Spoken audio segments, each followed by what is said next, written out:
Better. All right, Michael, we are live, mate. Alrighty then. Thanks for coming on and do this, mate. Like, I know obviously you're getting a game out of this and you're getting to do some learn to play stuff, but it's always good.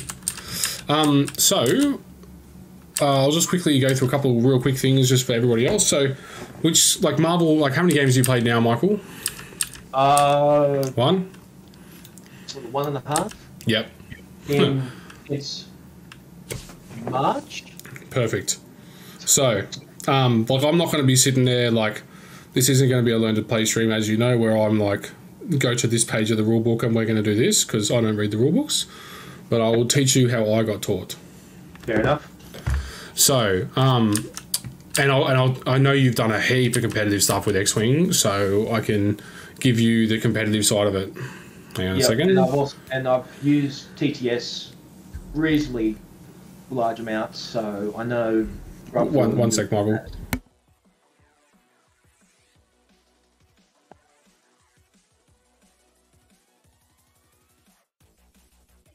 Okay. And I also played around with the mod a little bit while I was trying to line up a game, so I know bits and pieces of how it operates. But no, you'll be perfect. Sorry about that. Travis was ringing right as we were just starting. He says hello. Perfect. Okay, so first things first. Like, if you're going to a tournament for Marvel, put your stuff on the table. Don't set up anything. Yeah, James Hartney, Jaron Voss learned through trial and fire. That is 100% true. So don't bother setting anything up. Just walk straight up, roll 5 dice. Yep. So throw those bad boys down. Yep, looks about right. No, that's all right. That's sometimes it's good, right? Sometimes you want to lose priority. So it's whoever rolls more hits, wilds, and crits, and that is the order of importance. So if I roll 5 hits and you roll 4 hits and a wild, you win, right? If I roll 4 hits in a wild and you roll 4 hits in a crit, you win. Okay, like it's escalating like that. If you go equal, you just roll again. Okay. So I've won priority, and that's perfect because we've already selected our points and we've already selected our secures and extracts. So I'll pick 8. Whoever wins priority gets to pick their whether they want blue or red, so secures or extracts. So I'll just choose extracts, and I've chosen hammers, you've chosen gammas, and then I come in and choose the point value, right? So I choose 18. Now at this point, you can choose, if you want to, the board side you want. And this is why you don't bother setting your stuff up, right? Yep, fair enough. So you go, oh man, I got like a size 3 throw that I really, really, really want to use because I got a guy who can throw big stuff, which let's just double check if you do or not. I do. Yeah, Cable's got a big throw. So like you look at this board and we go, hang on, this is size 3, this is size 3, oops, and this is size 3. So what you could do is, if you want to utilize that, you can hit rotate. Fair enough. If you don't want to deal with a Punisher van sitting in your deployment, we can just 180 it like that, because you can deploy on top of that. Okay. And then it makes it annoying for me, right? Because now I've got to go past the Punisher van because my deployment finishes about there. And I've got to then work around it, right? Just makes my life harder, makes your life easier. And you've set up 1, 2, 3, 4 size 3 throws, you know, floating in the general area we're going to be fighting. And then we deploy these. So you can already see how irritating it's going to be for me. One thing is, if you have a character that does any types of pushes, which we don't currently, like if you had a Shuri or something like that, yeah, that's cool. That's cool. Yeah, basically, what I did for picking the characters in this case was, with the exception of the 3 Xforce guys that we can't buy at the moment, I went with stuff that I've currently got. Yeah. Because it makes it easy to transition to on the table if I ever actually am allowed to play in person. Yeah, I know, right? Current track record, New South Wales, as of 5 PM today, is in a statewide lockdown. Can't go more than 5 Ks in your house. And you've got to have a damn good reason to be leaving your house. Yeah. So, we're going to be doing a bit of Marvel over the next few weeks, I think, mate. Yeah, that sounds like it. So this is like, I can tell you this because it's a competitive side for you. If you have characters that specify things that go away from wherever you do it, you're looking to try and stop things like backstops. So I've got a backstop here now. So it's annoying, but if I put a character there, all of your away positions hit the truck. Right. So you can't push me away unless you come out to the side and try and yeet me that way. So that's all I'm saying when I say backstop. Anything can be a backstop. You can even use another character as a backstop, this lamppost. As long as the character touches the terrain, they stop on a push. Fair enough. Yeah. So we come across now, we go, okay, we've got 18 points. We hide our rosters. You don't have to hide them now. We build 18. For the purposes of a teaching game, there's not a huge amount of point to it. Yeah, exactly. Like it's not that bad. So I'm mucking around with Midnight Suns so we can keep this kind of fair because I don't know what any of these guys do. I played them once to give you an idea.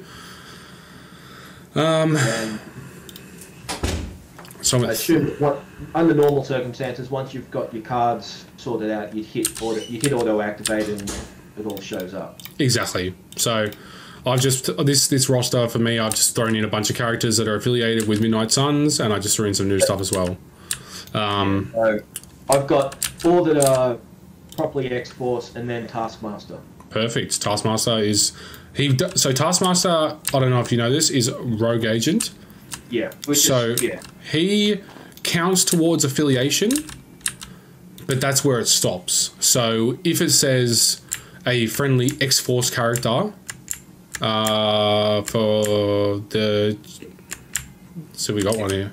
Pretty sneaky sit. Yeah, so during the power phase, any number of allied Xforce characters may spend 2 each to play this card. I believe... Oh, it says allied Xforce characters. So this is where it gets like really confusing. There's some dropping in little things like that can sometimes mean that Taskmaster can use it, right? Yep. We'll double check it though as we go along when time comes. I'm trying to find an example of like I brought 5 generic cards. Let's just say it's like have you got the starter set? Yeah, I've got this starter set at home. Oh, cool. Okay, so there's a card in there called Dark Rain for Cabal that just says friendly Cabal characters may re-roll any number of dice when attacking this target. So Taskmaster doesn't count for that, even though he counted towards your affiliation, right? So you can get your leadership. Okay, so because it says during squad building also. Yeah. Yeah, that makes sense. That's all that means, right? Because at first people were like, holy crap, man, they can just use them for everything. You can't. So we've activated, I'm at 18 and you're at 18, so what are we rocking? We've got Domino, excellent, Cable, rock solid. If you want to, you can hit this button here. If Cable's going to be your leader, you can yeet him up like that. I don't know if it helps you or not. Sabretooth, great. Taskmaster, awesome. Deadpool, so that exceptional healing as well. I believe Deadpool can use it as well, which is great. Yeah, which is both him. Because I had both of them in there, so I'm using on everyone. That's it. It's a really great card, that one. So just to give you a little rundown, so I've gone Midnight Suns. So at the end of your deployment, you can is when you pick your leadership. So if you're looking at mine, you'd be like, man, he can be Defenders or Midnight Sun, right? Because Iron Fist, Blade, and Doctor Strange, let me just, don't quote me on that because I saved a screenshot of it. They released all the affiliations updated yesterday. Yep, and it may also be the other Doctor Strange as well. Yeah, well, it just says Doctor Strange, so that's all it says.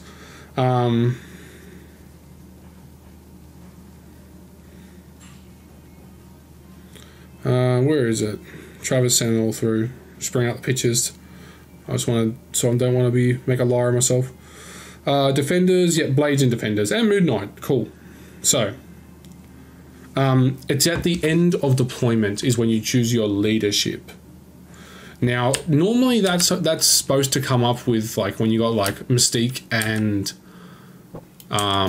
Magneto in the same team because they're both Brotherhood.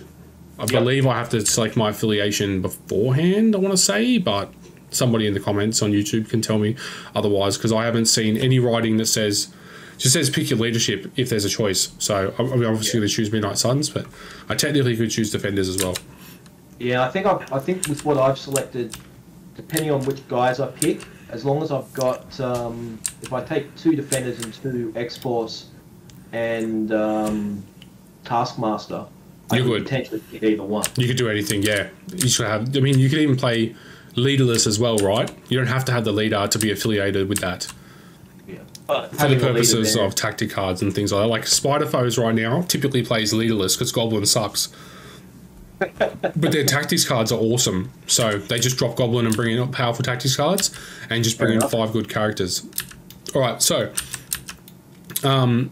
there's a button at the bottom of your screen that says automatic power phase. Just go ahead and hit that. Yep. Perfect. So I have 1 priority. I deploy first. We basically just take turns alternating, deploying until we're all done. Sweet. So I'm going to drop. Let's put a Doctor Strange. Yeah, put him just out of here. Okay, so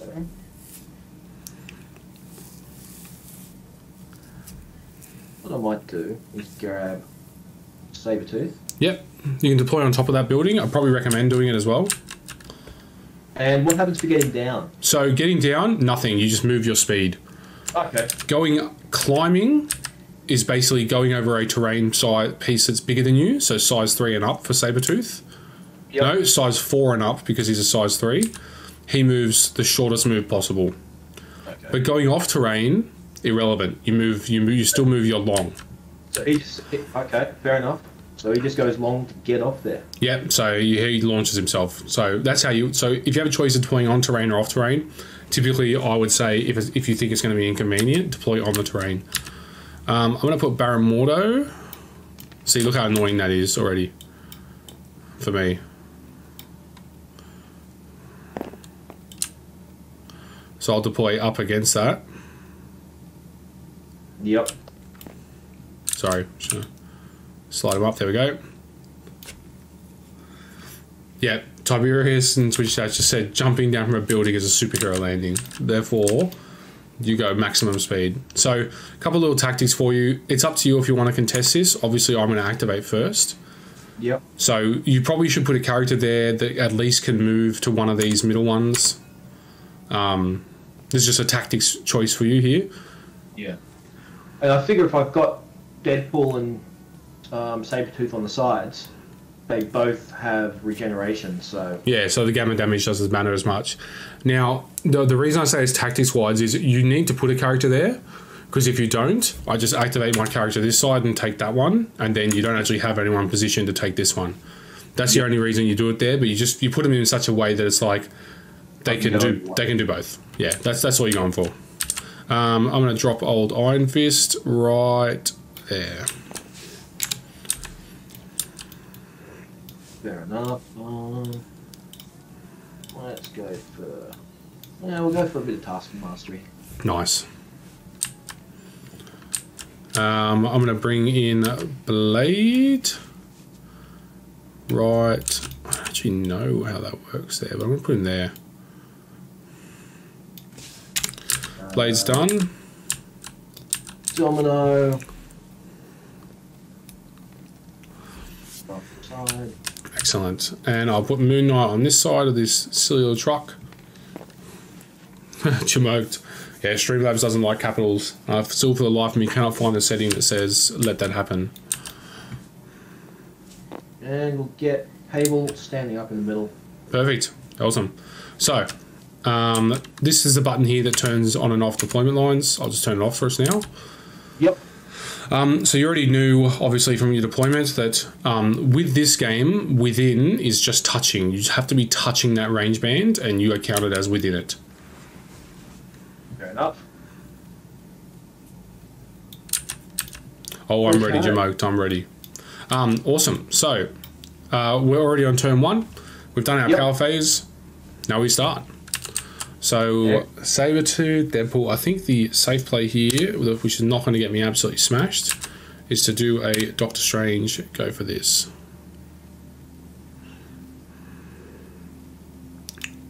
So there's a button on this that says place 1. Yep. You do that, locks him like that, done. It locks him onto that. He's going to pick that up. You pay a power to interact. Fair enough. He does that, and then he's done. Put a tick on him. Doctor Strange is done. He's got a hammer. We'll go with Sabretooth. So he's a long. So, do you have number pads at all? Yep. Yeah. So hover over Sabretooth for me. Get rid of that. Unsnap. Yeet that away. Hit the number pad number 9. Okay. Done. So 9, 8, 7. So 9 being long, 8 on your number pad being medium, 7 being small.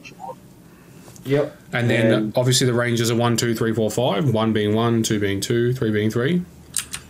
So if you hit place there, you can now pick him up. This won't move, and it'll put him wherever you want it to be. I've got done and. I already hit the place for you. Okay. So you should be able to grab Sabretooth. And now drag him along. See how you can't get out of it? Yep. So that's the absolute farthest he can move. If you want to, you can check that, but you absolutely...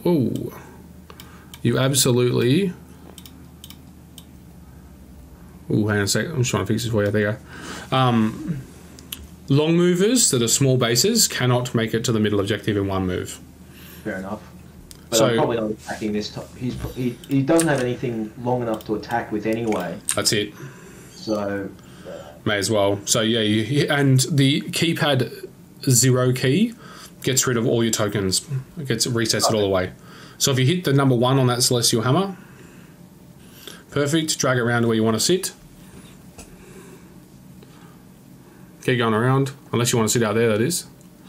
Well, he's got long enough move that you can probably get to somewhere. True that. Wrong. And it means that he may not get attacked quite as easily. Yeah, exactly. And we'll take the... so pay 1 power, interact. Now when it comes to interacting, there's no limit. Okay, as long as you've got power. As long as you've got power, but there is a caveat on it. You can only interact with 1 objective per turn. Now what that means is, if there was 3 different things there you could interact with, you could interact with all 3. But you can only do each objective once. Okay. So if it's one of these objectives that says roll 2 dice and, if you see a certain picture, you pick up the objective, you can only interact with it once. So if you had 10 power, you can't try and roll for it 10 times, is what I'm saying. Yep. I'm going to go with probably, I want to say Baron Mordo. I believe he's a medium mover. Let me just double check that. He is indeed a medium mover. And I think he has flight. So flight just basically means you don't get slowed down by any shenanigans to do with... Go wherever the hell you damn well feel. Yeah, exactly. That's pretty much it. He is not going to pick up that Celestial Hammer, but he is going to do a action. So if you hover over Baron Mordo's card over here, he has a superpower called Master of the Occult that is an action superpower. Fair enough. So instead of just being move attack, he also has this, and it's just going to be pay 0 power on the side, action, gain 2 power. Done. Okay. But theoretically, he could then spend one of those power to pick up the hammer. Indeed. Yep. 100%. But it's not an actual. It's not an action to interact. Okay. Tim, thanks for the like, mate. And what is it per scene overall through that hut? So, if I'm a size 2 character sitting right there, you need line of sight to see me. So you need to be able to draw a line. You need to be able to draw a line from anywhere on your base, which could be the very side of it, to anywhere on my base, which could be the side of it, without touching that hut. Okay, cool. You can always pre-measure, so you can look at it and go, actually, can I even sit on that side? And you can, and I can do the same. Now, cover is another rule as well. So your cable right now has cover. He's not out of line of sight, because when you're standing on terrain, it's your height plus the height of the terrain you're on. So your cable is actually size 5 right now when determining line of sight. So nothing on the table will block line of sight for him. And there's no like elevation gives you less cover. None of that in this. It's all 2D. But cover just means that I'm not within 2 of you. This one is in the rule book. There's 3 things you have to fulfill to gain cover. You need to be within 1 of the terrain. So you could be here, for example. Yep. I need to not be within range 2 of you. Yep. And the terrain piece needs to be your size or bigger. Fair enough. So cable can't sit behind a traffic signal because it's size 1 and get cover. Yeah. He can't hide behind it. So I've done my second activation. So you are due for 1 now. So I can check measure. So I can basically put a range 5 on for that. Correct. So that's getting to there. So what I want to do is see if your body slide by 1 gets in. Yeah, pretty much. Yeah. So just trying to. All you're doing there is just kind of trying to remember. About there. Yeah. It's probably worth giving it a shot. Well, that's it. Like, what's the worst that will happen, right? Cable's not the worst target in the game for you to give that hammer to him either, because don't forget, it'll be an additional attack dice. Yeah. But we didn't power to do the body slides. So. Yeah, that's it. So there's one little thing we didn't cover, which is going over the objectives. So hammers, the red one, there's 4 of them. They're worth 1 victory point each. If you have a hammer, it says down the bottom, you add 1 die to their attack rolls for each hammer they are holding. So if you're holding 4 hammers, it's 4 attack dice. When you play a team tactic card with the character holding a hammer, it's an extra power per hammer. Right, so the cards become more expensive. So say exceptional healing would be 4 power. 3, but if you had all 4 hammers somehow, it would cost 7. Correct. And then lastly, gammas is a good one to learn off because it's got like a varying score on it. So as from your point of view, this gamma is worth 1 victory point per turn. This is worth 2. This is worth 3. Fair enough. This one for me is worth 1. This one's worth 2. This one's worth 3. So we are encouraged to like blast through each other. Fair enough. Hence why gamma hammers is a good one to learn off because it's more dice and you're encouraged to literally run at each other. So yeah, pick whoever you want to activate. I don't mind. So like that's your doc. I don't mind doing this because you're learning to play. You can get a feel for it. You can go ahead and put a 5 on me. A little cheat thing to do here is when you're trying to draw the like absolute shortest distance, just hold on to the 2 and extend your pointer to strange and that'll line it up with him. Fair enough. So you probably could get a shot there. I mean, he's a medium base.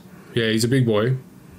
So again, my Doctor Strange is going to get cover because he's within 1 of that truck and it's a bigger size than him. Yeah. And he has got 4 energy defense.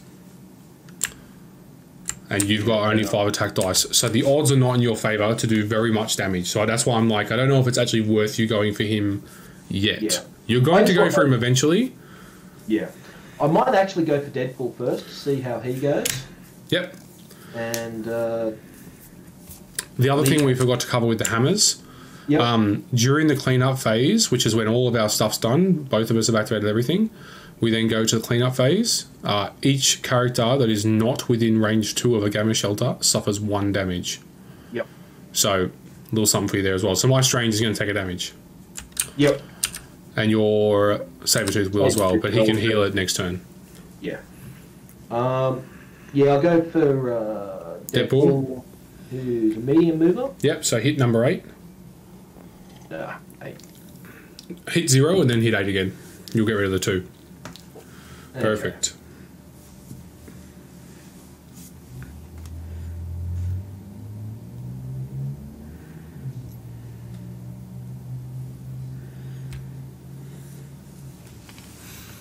Yeah, we'll go. Oh, I'm very ballsy here. Don't forget those gammas are worth more. Don't forget the gammas in the middle are worth more. So, unlike X-Wing, because you're going to be going through the same things I had to go through, if my Doctor Strange lives on 1 health, there's no victory points you gain for that. Oh, I realise that. Yeah. I mean, I've got 3 other characters that can get stuck in the middle. True, but so do I. So don't forget to hold it. You need to hold the majority on it. Yeah. But I want to get a shot off. Yeah, go for it. To be honest, I want to see if I can get a shot. Go for it. So you're going to do a bang? Yep, because it's my only 4. Yep, so put a 4 down, check your range. And what side of these, I can now see if I'm actually in range to... Tiberius says choose violence. You are in range, easily within range. So something you could have done if you put your Deadpool back to make your life easier is... So we'll just chuck it. Bring it over here to put both of them in to see if I can get over here as far as possible. Do that. So I'll just place that back on him. So a little thing for you, you just need to touch it right. So there's no reason to go that wide because now from his position, he may be able to hit somebody on the middle gamma shelter next turn if for whatever reason. And Doctor Strange may also not have cover anymore. Yeah, oh, he'll probably still get it. Maybe. He might not, actually. On the left-hand side of your screen, you should see a line thing you can do. For where? Down the left of the screen, there's like a big T. There's different options for you to choose. Have you still got them up? Oh. Here, I'll grab them. I should turn off my stream review. Line, draw, which one is it? Not so much that one. That's hit undo. I think you just painted that on there. Yeah. Erase all draw. Erase all drawn lines. Whoa! I love it when it's doing this. Units, grid. See how often I do this? Pen, line. No, that is absolutely going to draw it. Erase all drawn lines. No. Don't worry. Well, just for this purpose, I've got to figure it out because I never ever get these out because normally it's not so tight. Fair enough. But, well, may as well go for the attack, see what happens. Oh, hang on, I got it. Get rid of your, well, we'll just move that 4 out of the way. So you should be able to see this. This is all we're looking for here is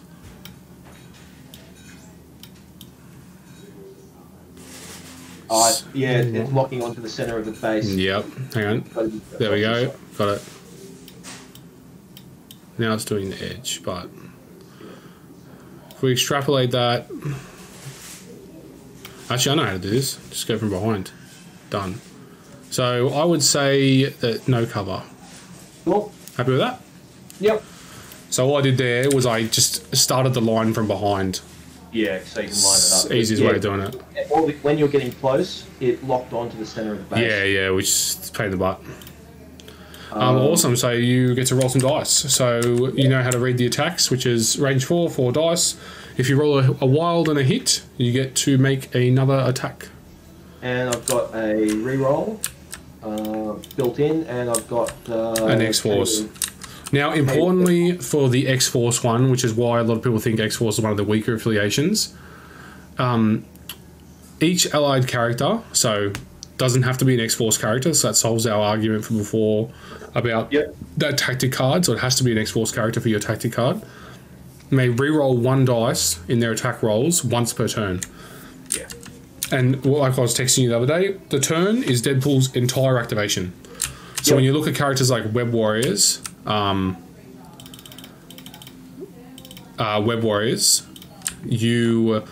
it says once per defense time they roll defense dice. So Web Warriors, just every time they're rolling defense dice, they can re-roll 1 for free for nothing. It's just ridiculous. So if you hit this button here, it'll just reset everything from up here to down here. I've got 3 defense. I've got no power, so I cannot buff up my defense. And now so now you roll. Now, this is where it gets annoying, right? You declare your rerolls before you add crits. So, if you want to, this is where you have to say if you're going to use your Xforce reroll. Yep. So, well, I'm just going to, because I've only got one that hasn't done anything. Yep. So I'm going to use your Deadpool rerolls every time you attack and defend. So you're always going to use that. So I'm going to use the Deadpool reroll.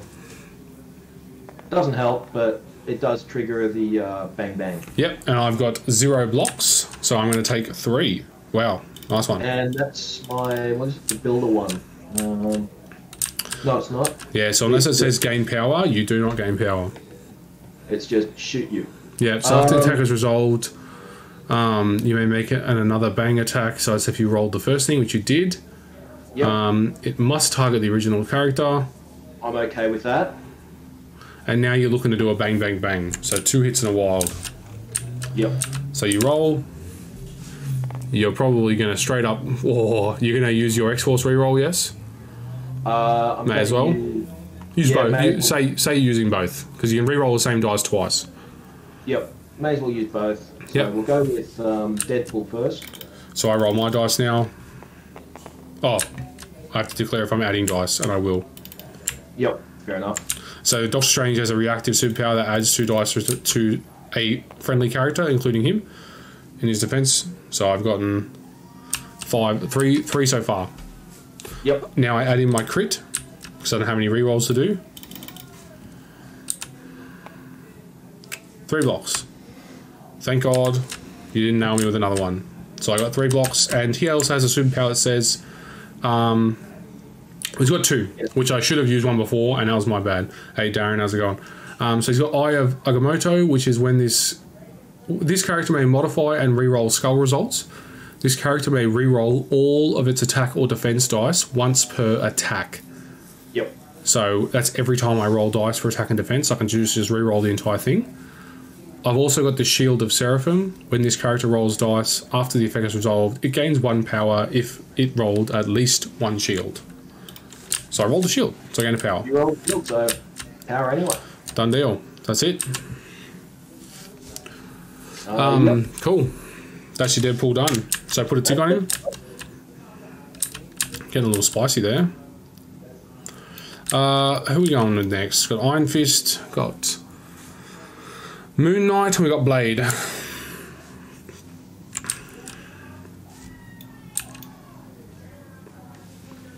Early stream today. Yeah, this is when Michael and me were both available, so getting in a good quick game for that. I got an Apex stream later on, and then I got Marvel. I got 3 Marvel games tomorrow because I'm doing a Marvel tournament, so I'm going to be playing Midnight Suns all tomorrow. So yeah, Brad's doing a Marvel tournament, so figured why not. I looked at that and just went, not yet. Mate, there's I'd like to have more than one or 2 games played. That's it. But you know what? If you did it tomorrow, you'll have 5 games played. Yeah. I've also got the game against the Philippines. Yes. Cool. So I'm going to activate Moon Knight. So Moon Knight has a thing called multiple personalities. At the start of his activation, roll 1 dice. If there's a bunch of results, and it determines a benefit or he gets for the turn. Shield. Shield means, or if the result was a shield or a blank, I gain 1 power. Awesome. Yep, that's not bad. Yep, make that deal. So Moon Knight is a size 2, so he'll be slowed down by this truck, except he has Wall Crawler. So Wall Crawler means, I think he adds 2 to his size, or Wall Crawler effectively means ignore that. Yep. So I'll place myself within 1. I believe anyone's welcome. It is a paid entry, Tiberius. I think it's $10 entry. Yeah, and it'll be ACT time. Yeah. Maybe ask around. Ask Reith or Morgan in the Discord chat. So he'll pay 1 and grab that. And I think I'm going to go with a second action, which is to move up to here. Fair enough. So I'm just going to move hard up against that like that. Sweet. Awesome. That's Moon Knight done. Okay. I think I'll go with Domino. who is medium. Yep. Come here. There we go. So you can do a medium move to here if you want, and use her to be the one that finishes within one of this, so she can hold it. Yep. I've got a plan for it. Whether it's a good plan or not is a different matter. But I've got a pretty good idea what you're going to be going for, which is grenade bounce. no, because I don't think I've got. You got one power. No line of sight. Have a read of the very first line of grenade bounce. No, does not. This attack ignores line of sight. Up to you if you want to do it, but you do have an attack available to you there. And I suppose the question is Mordo within range too? Remember it says ignores cover as well. Yeah. What are you worried about with range 2? Oh no, because for the bounce to see if Mordo can actually get damage. Well, you can check right now. You can pre-measure anything, right? Boom. Absolutely, he is within range 2. Fair enough. Oh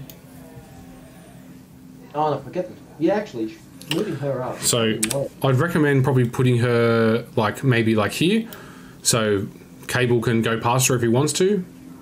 Hit the place 1 on the template. Oh yeah. Yeah. You can do either or. You can do this place here as well. See how that keeps her only on that line there. Oops. Yep. There you go. That's for if you're I want to place at the absolute maximum of range 1. There you go.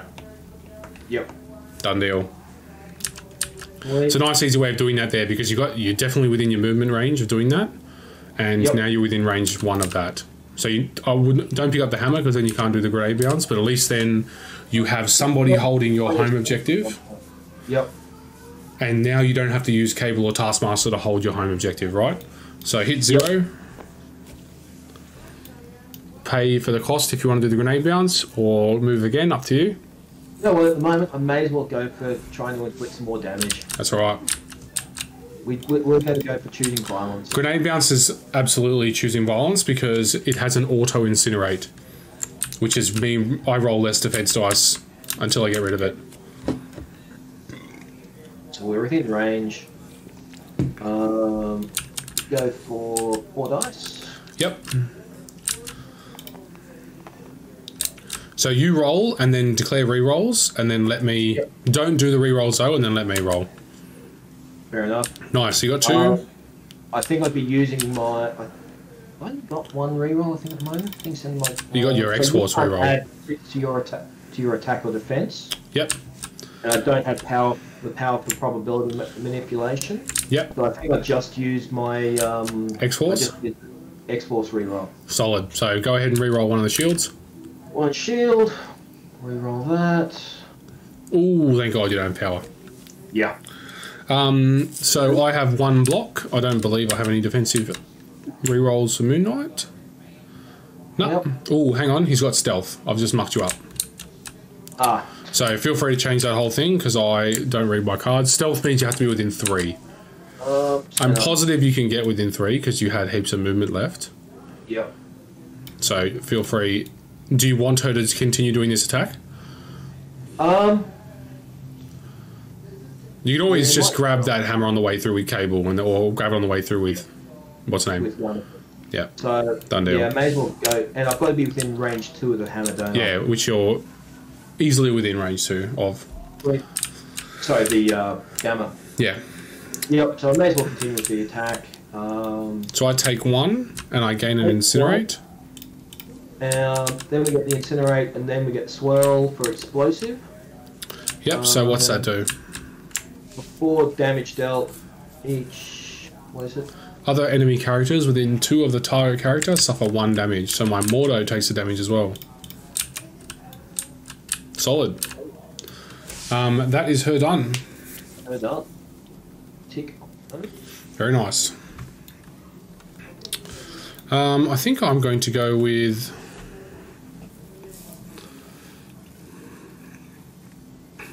maybe Blade?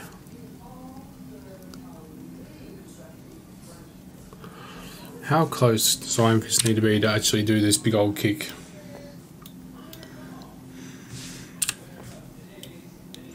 He definitely is not making that.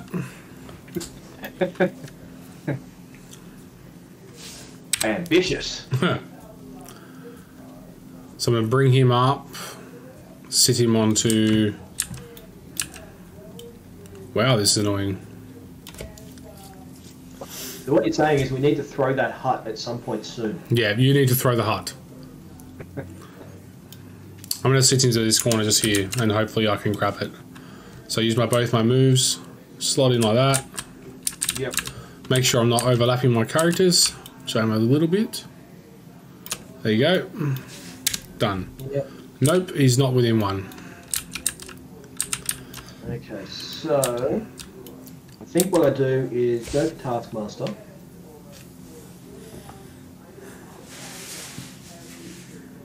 Wait, we want him for an 8.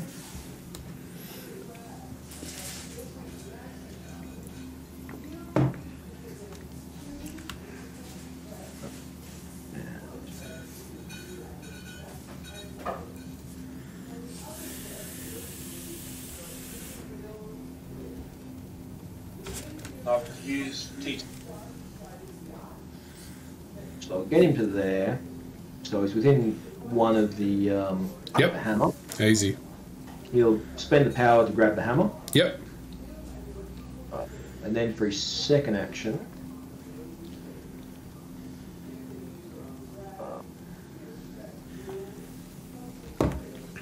we can test the middle one. Done deal. I've got to pay a power and drop that there. Perfect. So I've got my last character now, which is Blade. And let's go with...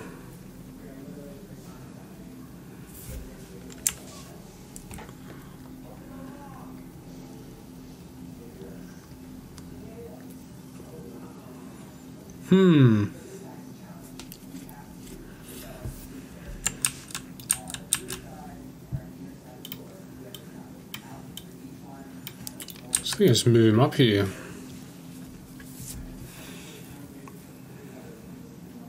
I'm trying to just not get absolutely smashed by this cable activation coming up. That's what I'm going for. Fair enough. I think I'm just going to move him second action will be to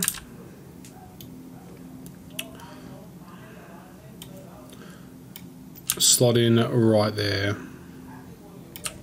Done. Fair enough. So he has an end of activation thing, Vampiric Immortality. At the end of its activation, it gains 1 power and removes 1 wound from itself. Sorry, I had a big night last night. So Blade, at the end of his activation, gains 1 power and removes 1 wound from himself for each other character, that includes friendlies, within 2 of it that has a bleed special condition, which is none right now, but you never know. It's going to ramp up because Sabretooth passes out bleed, I think. Yeah, so's Blade. And Taskmaster. Excellent. So that's me done. This could get messy. Basically, I've got to try and take out Blade in one go. That will be a good idea, yeah. So, I am going to go for the body slide by 2. Yep, so you pay 2, put a 2 down, put it in position, then hit the place on the end of it, wherever you want it to go. Don't forget to finish him within 1 of that. Yeah. I know technically we can't measure both at the same time because they're the same templates, but I'm just... Even putting him as far straight as possible. If you put him a little bit this way, you'll be able to see a couple of these characters. You just need to see some of your base, need to see some of my base, remember? And the easiest is probably to try and take out Iron Fist at this point. There you go. Exactly. So, I know I can get out to about there. So, so if I was doing it properly, I'd be looking at it and going, okay, well, basically that corner of the thing is about where I'd be aiming for. Yep.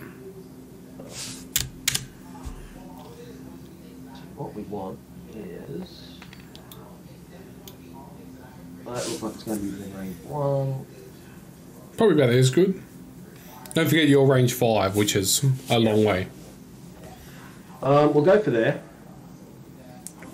So that's not an action, so you still have 2 actions left. got 2 actions. So we're going to go for shoot Iron Fist. All right. With a...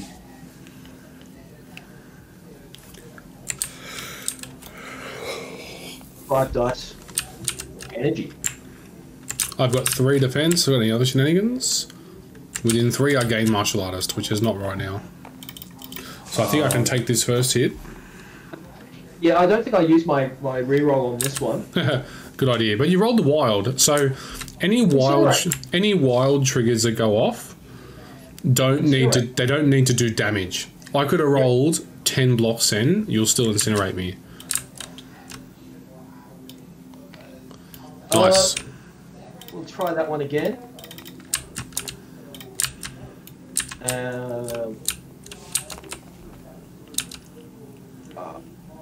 I will use my reroll. Yep, I'll roll my dice in. So, cool. 1 block. 1 shield is going to get re-rolled. Nice. 3. So I take 2. And I get 2 because that is my builder. Yes. It says gain power equal to damage dealt. Gain that amount of power. Excellent. Now, do you have any superpowers you wish to spend? So I've got my Omega level threat is a throw. Yep. So do I have to see the target that I throw things at? Now, here's where throws get complicated. So there's 2 kinds of throws. There is a character throw and a terrain throw. Yep. So a terrain throw, you pick up the terrain and it's thrown from Cable's base. And what is it thrown? Medium or long? Thrown medium. So put a medium down. And this needs to touch the person you're throwing it at. Okay, so there's no point throwing at this point. Yep, and it touches it throws it into the first thing you want to hit. So if you did that, it hits Domino. Yep, fair enough. So it's not thrown from where it is, it's thrown from Cable. That's right. Okay, cool. So there is no point doing that yet. Yep. Now a character throw, let's say you're throwing Domino, is measured from Domino. So if it's one of these character throws, there's some out there that say throw a character S. So you put an S on Domino. So it's Cable, and this is Cable paying for it, even though it's not, but it's Cable paying for it. Cable throws Domino S, so she would move S and stop at the first thing she touches. If it's another character, if she impacts anything, she takes 1 damage automatically, and the thing that she's hitting rolls defense dice. So Taskmaster would roll dodge dice. Fair enough. Or you can throw her into a terrain, and if she's the same size as the terrain, it stays there.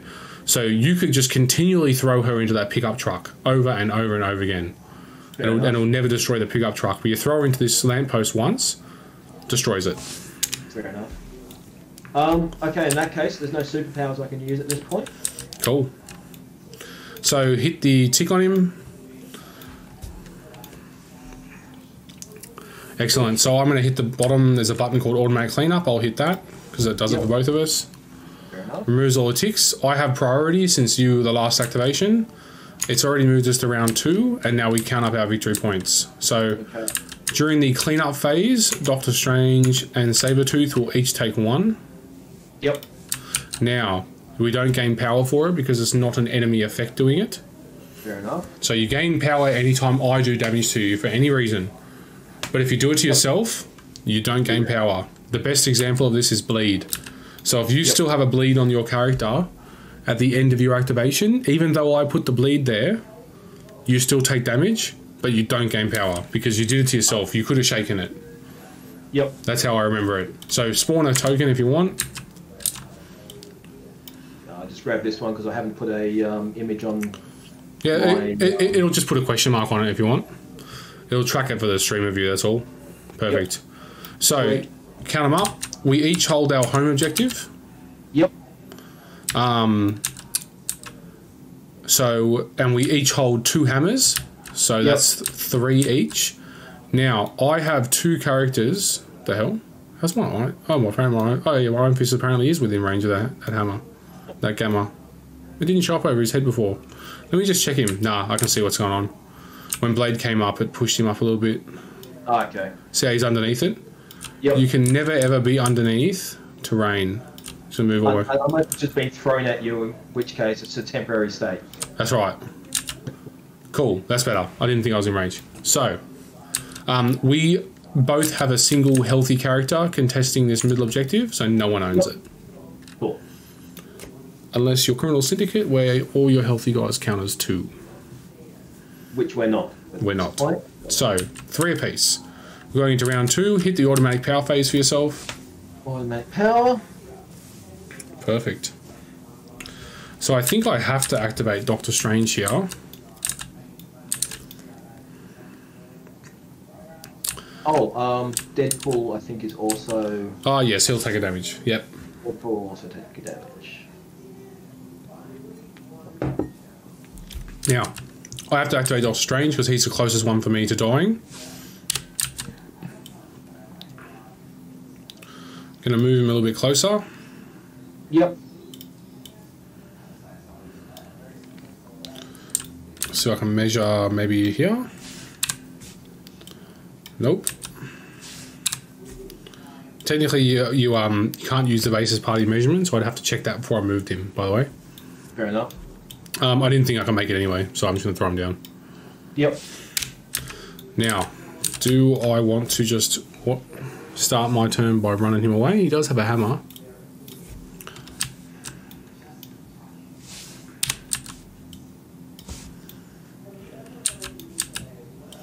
Or do I just want to choose a violence? Violence. Choosing violence. So, he's going to draw his line of sight to your Taskmaster. Yep. His builder attack is within range 4, 5 dice. Yep. Does Taskmaster have stealth? He does not. Yep, so if I'm within 2 of him, his blanks count as success, which I'm not. Yep. So Strange will do 6 dice because of his hammer into Taskmaster. And I've got 3 on everything. Yep. I'm going to use my Eye of Agamotto reroll. Fair enough, so... 3... Ouch. Ooh. So I'm going to do my full reroll. Yep. Because this is when the rerolls happen, these don't explode. Yep, so it's 3 or 3. Yep. So I take the other one would have been 3. better because I had a shield in it. So you take 3, I gain 3 power because this one equals to power damage dealt. Yep. And part of this attack also says, yep. I know you have a like Taskmaster has a retaliatory like counterattack. Yep. So when they have the same trigger, which both of us do, which is when the attack is resolved, attacker goes first. Fair enough.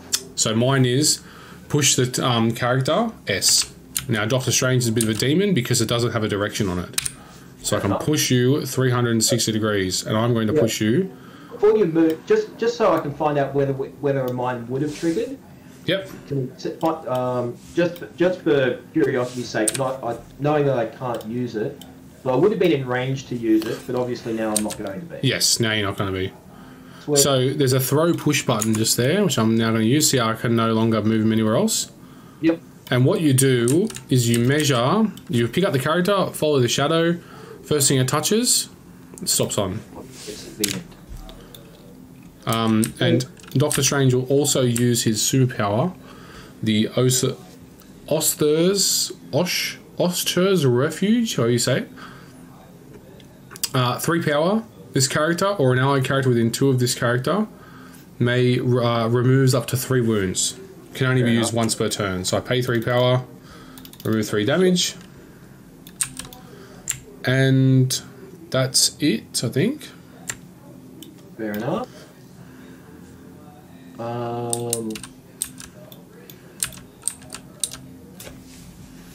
So, what attacks does he have? So you've got chimichangas if you want.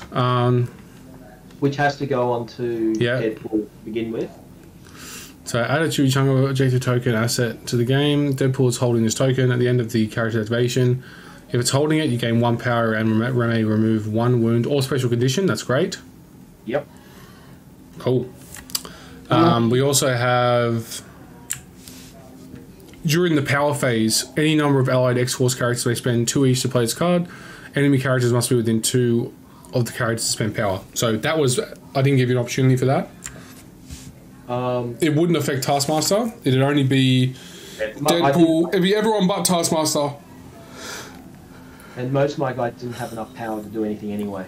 Yeah. So hold on to that card for now. Yeah. But yeah, it's your turn.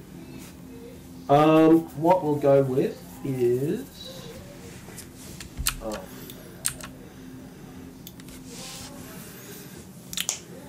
Actually, 1 second. I will just hit pause on there for you there. I need to remember how my cards work. I'm going to pay a power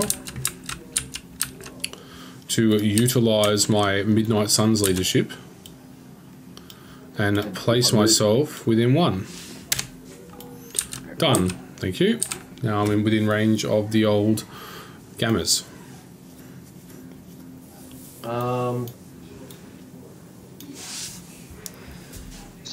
So we've got Moon Knight's got 1. And Strange has the other. Strange has the other. I think at the moment, what I try for is...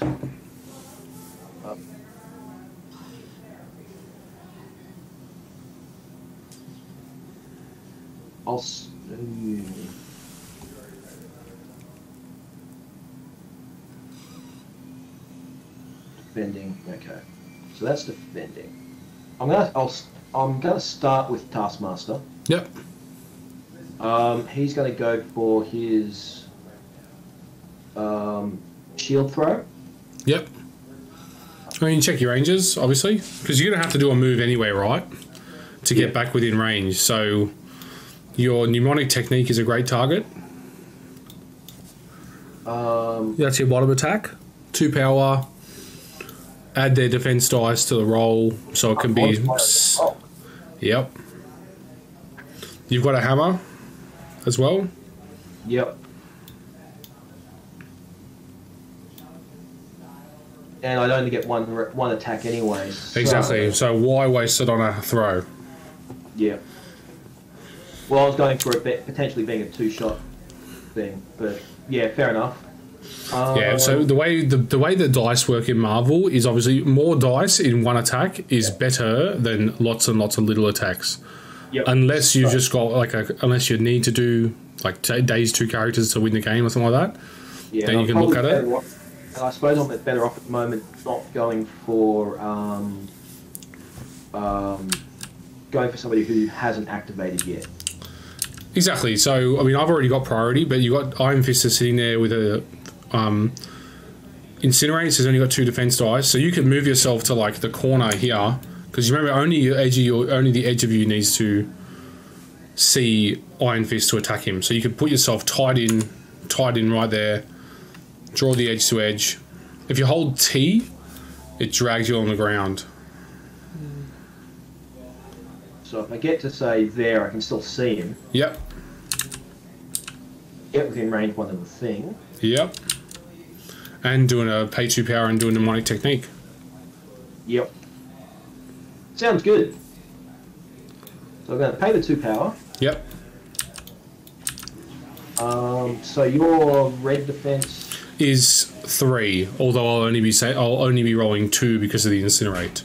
Yep. So you add 3 dice. I now get to do my reactive powers, so I'll pay 2 power, and Doctor Strange will give Iron Fist 2 extra defense dice. I've got 4. I have 4 base for the attack. Yep. Plus another 3, and 1 for hammer. Beautiful. Sounds good. Oh yeah.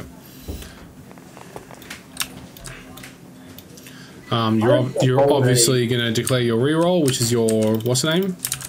And I don't think I've rolled a crit yet. No, you haven't yet. I've rolled 1 crit. Yep. But I do roll a squiggle. Squiggles are either just another hit, or they can do stuff. I don't think they do anything for that attack. I have rolled, so I've got range 3 martial artist on Taskmaster on Iron Fist, by the way. And so that means blanks count as success. And as you can see from my roll, it is a terrible defense roll. So you've rolled 4 hits, and I have rolled 1 block. So I'm going to take 3, which is enough to daze him. Excellent. I don't get any power because it wasn't a power thing, but I do take a tick. Yep. So you still have an opportunity to play tactics cards if you want to. No, I don't think. Yeah, I don't think any of them need to be played at this point. Field dressing's not going to do anything. All you've got is probably not a fantastic idea with mostly healthy guys. True, and you need 5 power for it because of your hammer. Yeah. Which I definitely don't have. No. So that's your tick. That's my tick. Cool. Geez, who do we start with?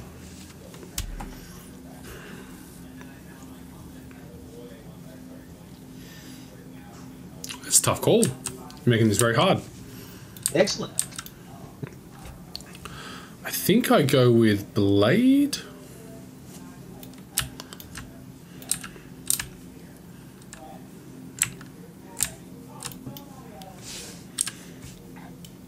And am I allowed to drop stuff at any time? No. Does it just get dropped when I get dazed? When you get dazed. So there is superpowers out there and tactics cards that enable you to transfer objective tokens. Yep. But no, there's no way of being like, and I drop it, so my other guy can pick it up. No, that's why it's important to choose who you want it to go on. I'm gonna go Blade here. So I'm gonna use his Midnight Suns to blip within 1. Actually, let's have a look at this first. So you can pre-measure at any time. Can I blip up there? No. I can't blip through Iron Fist.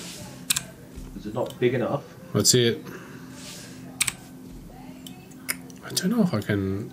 Actually, yeah, I can. Okay, I can do Blade. So I'm going to pay 1 to blip. Yep.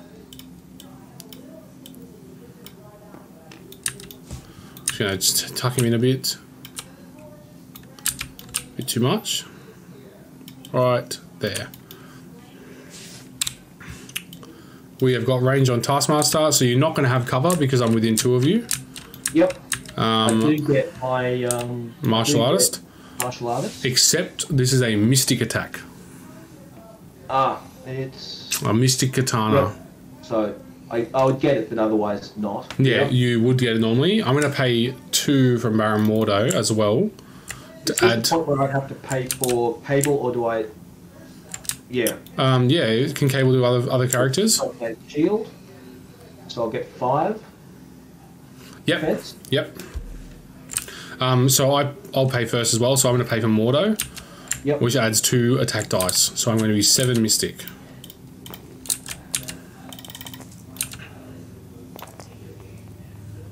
Oh my god, Blade. Just absolutely rolled hot.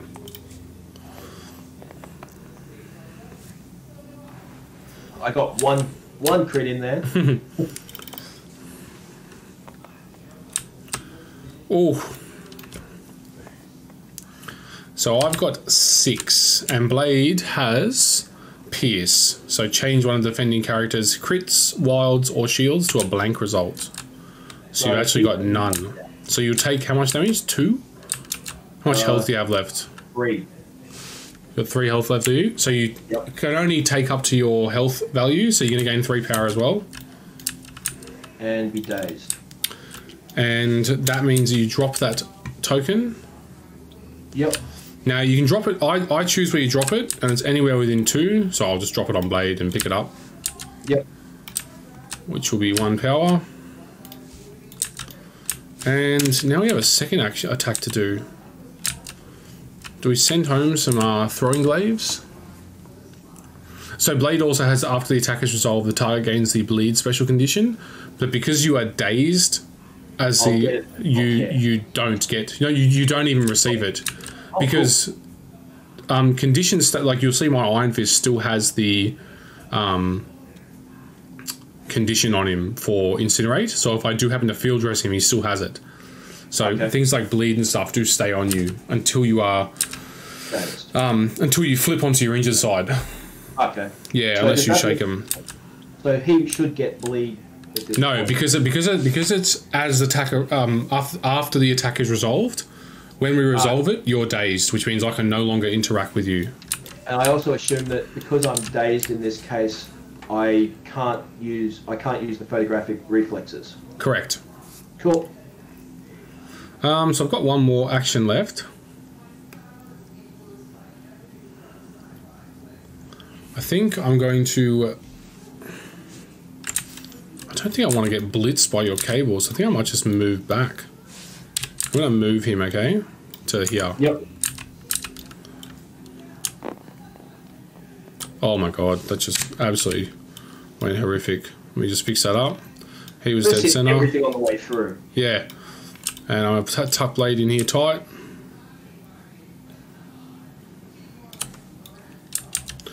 And he is done. So when he finishes his action, anyone bleeding around him, there is not. Done.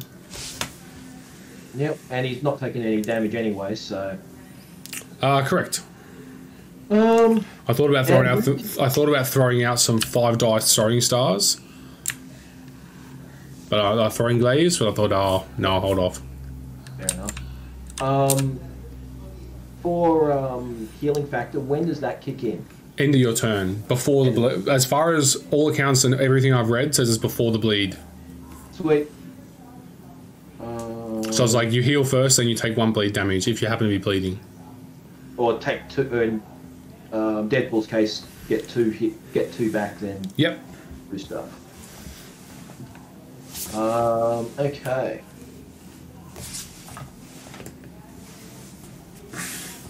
So at this point, Cable would have... Okay, I think I'll activate Cable. We will go for his body slide. Yep, so body slide by 1, so put yourself within 2. Body slide by 1. We want...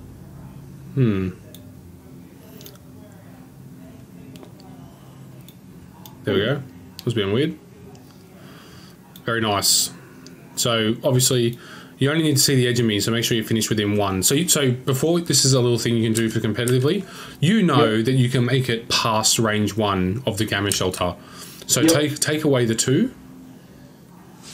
And put a 1 there. 1 on that. Yep. Set up the 1 where you want it to be, and then hit place 1 and set yourself up.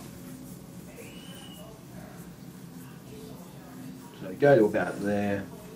The 5 should still be within range. Yep. Hit your 0.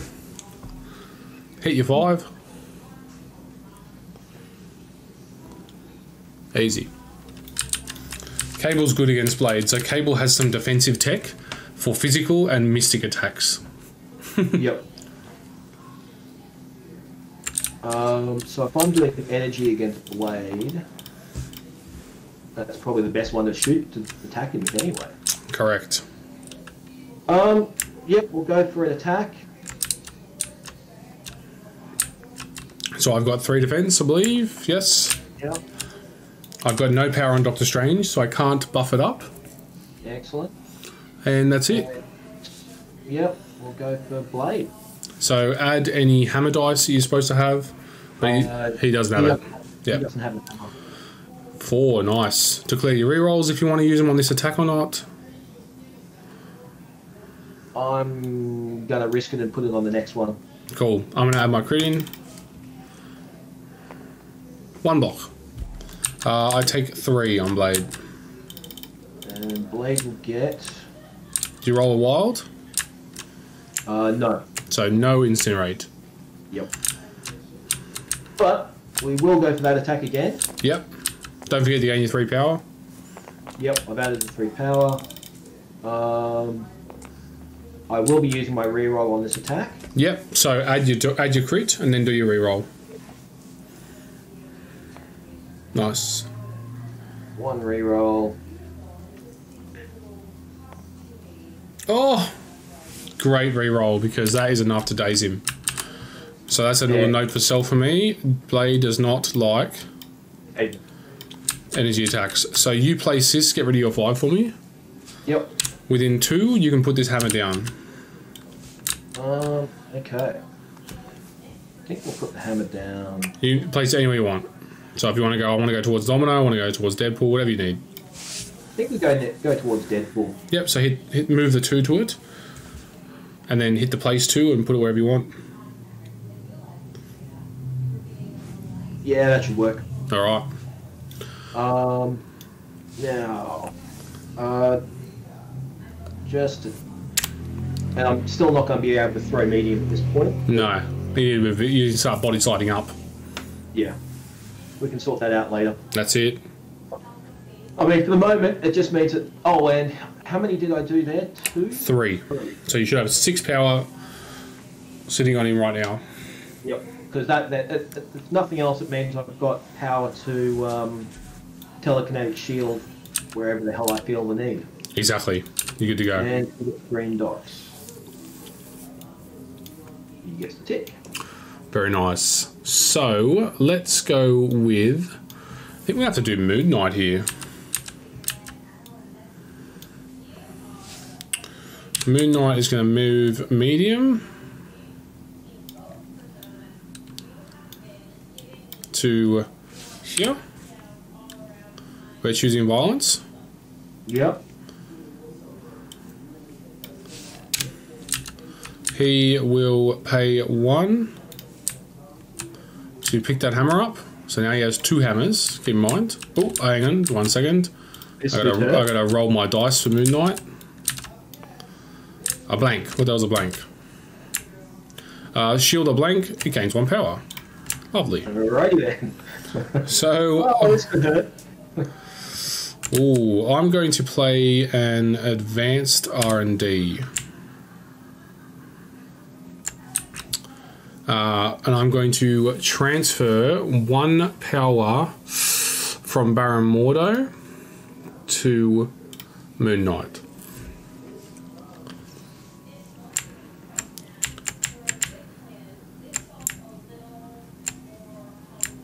Yep, because it's Baron Mordo playing that. I was just sitting there trying to think of the interaction between the hammers and advanced R&D. So advanced R&D just says active, so I need to be the active player. A character, so I'm going to choose Baron Mordo, may spend up to 5 power to play this card. Choose a number of allied characters equal to the power spent, so I spent 1 power. Yep. Each of those chosen characters gains 1 power. So advanced R&D is cool. You can pump 5 power off somebody and give everyone else 1. Like, it's good for just making some bit of power management. But it has enabled me to do my avatar of Khonshu, and I'm torn because it's a 9 dice mystic, or do I do a 6 dice bow staff? Probably depends on who you're going to attack. I'm thinking about attacking Cable, to be honest, because I can get a teleport here. So I'm going to do Avatar of Khonshu, okay? Yep. Because in my head, I'll tell you why I'm not doing the bow staff. Even though so Moon Knight's builder, his bow staff, which is kind of dumb because bow in Japanese means staff, so it just says staff. It says range 2, 4 dice, so 6 dice with the 2 hammers. Yep. Gain power equal to damage dealt. This character may re-roll any number of attack dice for this attack, so it's a very, very accurate, hard-hitting attack. And it also has a thing that says, for a crit, wild, and hit, I can give you a stagger, which is a brutal condition. But I need to also... I'm also playing the objective in my mind, right? Because objectives wins... The victory points wins games. Yes. Killing characters does not. So I'm going to do the Avatar of Khonshu because it says, after the attack is resolved, place this character within 1 of the target. So 9 mystic dice into your Cable, please. Okay, so I'm definitely going to be adding 2 to it. Yeah, so you'll be at 6. Yeah.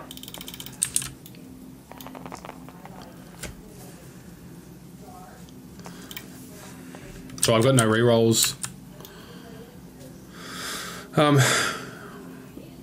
Wow. Wargaming Dad says, yes, unless you're Black Order. So Black Order generally gets victory points by killing stuff, right? Yeah. That's Thanos' leadership. So you got one block. Don't worry, I haven't hit. I've rolled a lot of dice here, but I haven't actually hit very hard. If this was Scarlet Witch or Dormammu, you'd be getting one shot right now. Even Domino. Yeah, Domino would be loving life. So I'm going to add my crit in. Yep. We've got some accusers in our chat watching as well, so Darren, correct me if I get any rules wrong. So I rolled in a blank. So I've got 4 hits versus your 1 block, so you take 3 damage. 3. Importantly, this says push. If the target is size 2 or less, before damage is dealt, it may be pushed. It may be pushed away from this character S. So I'll show you how to do that. You hit your number 6, brings up this. See how it says a toggle away or toggle? I hit that. It says toggle toward. Yep. It basically just changes geometry. How it goes, right? So when I drag my mouse, when I've got it as toward, as in it wants to move cable in this direction, when I drag my mouse towards Moon Knight, who you're drawing the line of sight to, see how it opens up the angle in that direction? Yep. And if I hit toggle away, because I want to push you away from Moon Knight, I now drag my mouse to Moon Knight, and that sets up the angle. So when I measure my small, you'll see I can't move it outside of that. Fair enough. But I actually want to still contest this objective, so I've got to try and do a tricky push here. So I'm going to push you like that. So when I hit the throw push button, you'll see it's going to clip right there. And it has just annihilated everything. Done. And it looks like it's still kept you just within 1, but it's okay. And then I place myself within 1 of you when the attack is resolved. Yep. So I'll go there.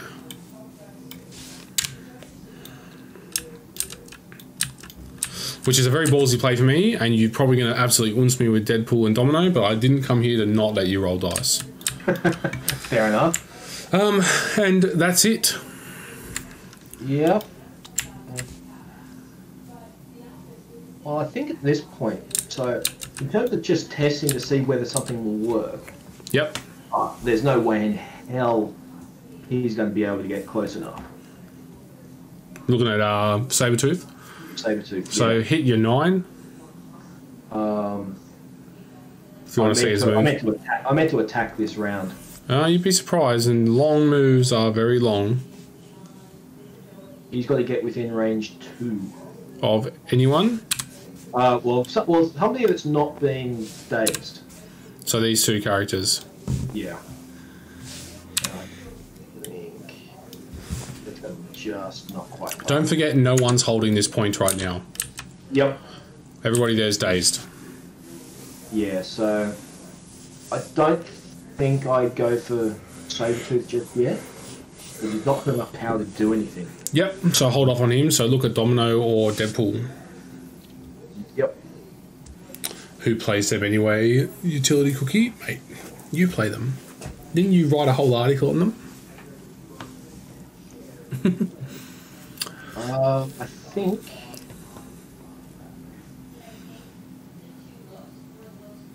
I will...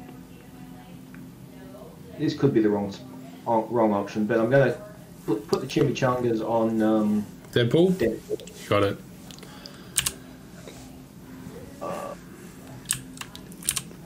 There we go.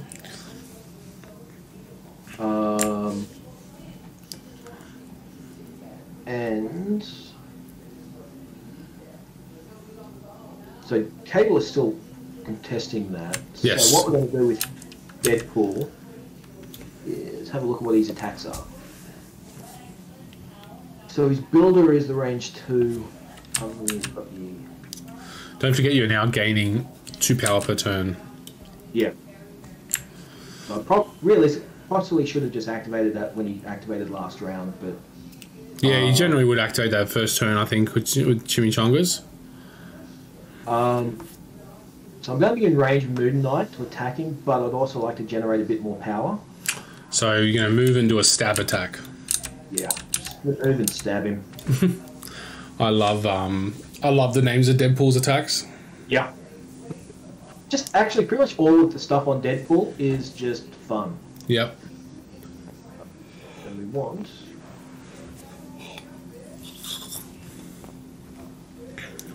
Heaps. Don't forget you need to either daze him or be within one of that objective, so that you have 2 healthy characters there. Yeah. So we're going to go with place that. Actually, 2 gets me fairly well. So measure the 1 of the that's it. Yeah. So just hit the place 1 on the blue one. That's it. Boom. That's your maximum range there. I think I need to just a little bit for. Yeah, just for Domino, obviously. Perfect. Domino. Okay. Excellent. So we're then going to stab. Go for a 5 dice stab against Moon Knight. What is Duodenum? I think that's one of his attacks. Yeah, but I don't have enough. Duodenum poke, range 2, 6 dice, 3 power. If it deals damage after the attack is resolved, the target gains bleed and slow. That's actually pretty solid. True, but I've only got 1 power. Yep. I've got 2 power, but in any case, I don't have enough for that. So 5 dice. Yep, I got my 2. So you're obviously going to declare both your rerolls for this one. Definitely going to go for both rerolls on this one. Yep, so add your crits in, and then you're going to do 2 rerolls. If they both happen to be hits like this, you can reroll the same dice twice because it's from different sources. Yep, so we'll go for the blank. Okay, try again. And we'll go for the shield.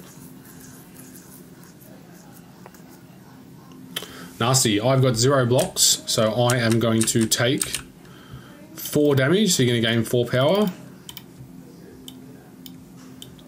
Yep. Importantly, I'm going to drop both of these.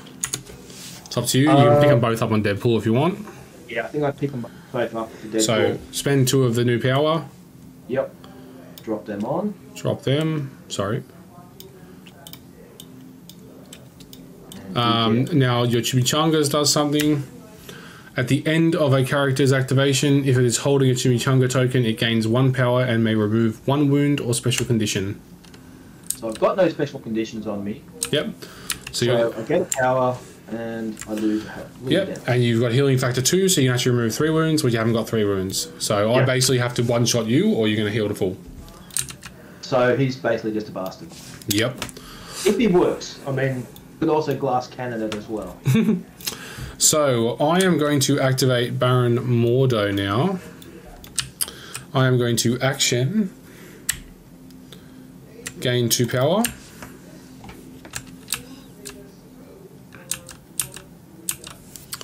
And you have still got Domino and Sabretooth.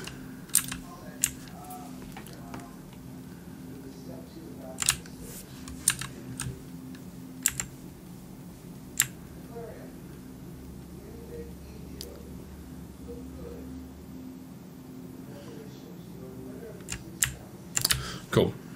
I can see I'm probably going to get wrecked at the beginning of next turn. I've got a lot of power. With Iron Fist activation. Yeah, that's 1. I've got a Blade activation as well. I think for Mordo, I'm just going to see if I've got anyone within 4, but I don't actually think I'm going to do any attacks right now. Nope, that's sadly the end of his action. So correct me if I'm wrong here, Darren, which is our accuser. So you've got 2 activations left. I still get an opportunity to play tactics cards between your activations, I believe. But I'll just wait for Darren to tell me. So can I field dressing between his activations, or do I have to field dressing now? Basically, I have a tactic card where I can undaze somebody.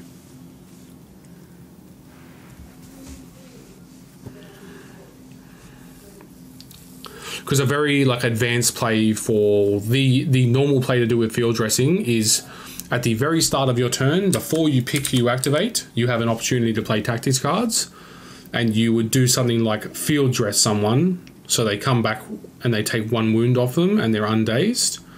Yep. and then you activate the character on 1 wound, because otherwise you're just going to completely redaze him. Darren says, yes, you do. Awesome. So that's the end of my Baron Mordo's turn. Yep. So I think in this case, I'll go for Domino. Yep.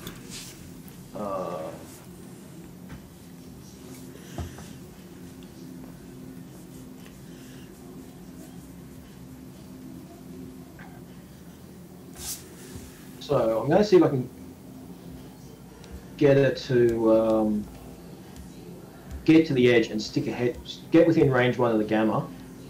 Yep, so put a 1 down. Shot at these guys. So you need to basically have her sitting like there at best. Yep. So importantly, if this touches that hut, it goes down to short. So when you're measuring this, you need to make sure this does not touch the hut. Or bend it slightly. Yeah, or bend it slightly, whatever you want. I mean, you can place anywhere along the... yeah, you can place anywhere along that movement template or within that range. So it's very easy for you to actually get the move done here. Yep, so just place her touching. That's perfect. You're still touching the template. Excellent. Done deal. Go with that. Now hit 0. Now second action. We'll have a crack at Mordo. Yep. The attack, just a normal attack. The automatic see if the automatic pistols are within range. Should be. Easy. Easy. Yep. Wait. So we'll go automatic pistols. It's got rapid fire if I roll a hit. Yep, and this is a red attack. This is a red attack. This is worst defense. So 4 dice. So I think when I'm building Midnight Suns in future, I'm going to build in a little 2 threat to get a bodyguard in there. Fair enough. Are you using your reroll this attack? Shame you don't have power. We got 1 power, so you can pay that power right now. Do you want to use the reroll though? To reroll any of those? Yeah, I think with that, I'm going to use my reroll on this one. Yep. So add your 2, pay your power first. Then the power.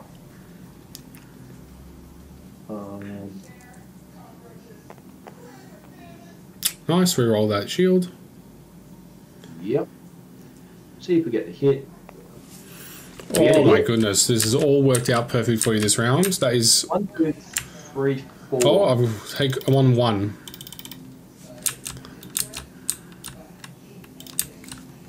And then I get... You gain a power for the attack, I believe. Yep. Yeah, is it 1 per thing or... Yep, Yeah. Each of these counts as an attack, so you gain 2 power for doing a rapid fire, as long as you rolled a hit. Yeah, it's not 1 for everything, but it's... No. Yeah. And you... Yep. Go for it. 2 hits. And Oh, thank God. But they still count. Because things tend to go my way. That's it. Domino's a great little 3-pointer. Utility Cookie Okoye and Nebula are going to maybe my only out of faction characters along with a 3. Yeah, I agree. Midnight Suns is actually kind of cool, Michael, in that they're kind of like Xforce in that most of the people they actually want to bring into their affiliation are in their affiliation. I am the luckiest guy alive because I'm going to block that and survive. Yep. Awesome. And I don't have any more attacks at this point, and I don't think I can... Yeah, the probability matrix is her only real spending stuff. Yep. Superpowers. So tick for her. Nice. So I now have an opportunity to play Taxis cards. Baron Mordo will pay 4. Yep. To play a field dressing. I was originally going to go Blade, but I'm actually going to go Iron Fist now. So he will remove a wound and a daze token. Yep. Let's go with activating Iron Fist now. So he is going to pay 2 power straight away to play Medkit. and heal 3 wounds off himself. He is then... Does he have line of sight on Domino? He does not. Do I just move and smash Domino? That's probably the play, right? So I'm going to move up onto here. I'm going to climb. Yep. And I'm going to do a cheese strike into you, which is an energy attack. And I am going to pay 2 from Baron Mordo to add 2 dice to it. And why am I moving? Give me 1 second. I'm actually just going to pay 1 power. So I'm a numpty, and I'm just going to do that as a teleport. Fair enough. I can't add anything to Domino. My God. Yeah, he's up there. Yeah, he's done. Perfect. So I'm going to do a cheese strike. Add 2 dice, so 7 energy. And I think I'm just 3. Yep. Oh! Well, I can't add the crits, so you're a lucky devil. Yes. So 4.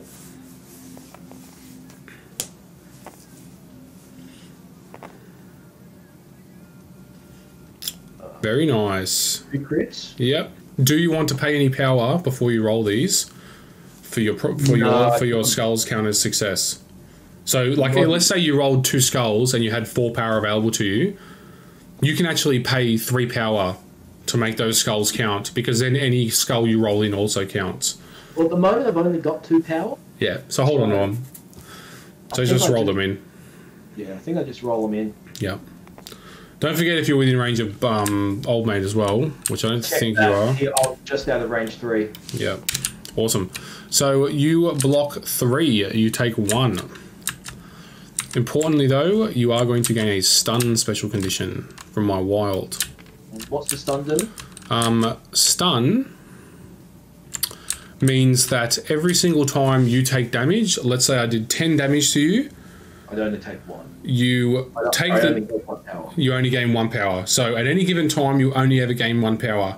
Where this comes into some interesting things is if I put that stun on Cable, his gain an additional power at the power phase, it means he only gets 1 power.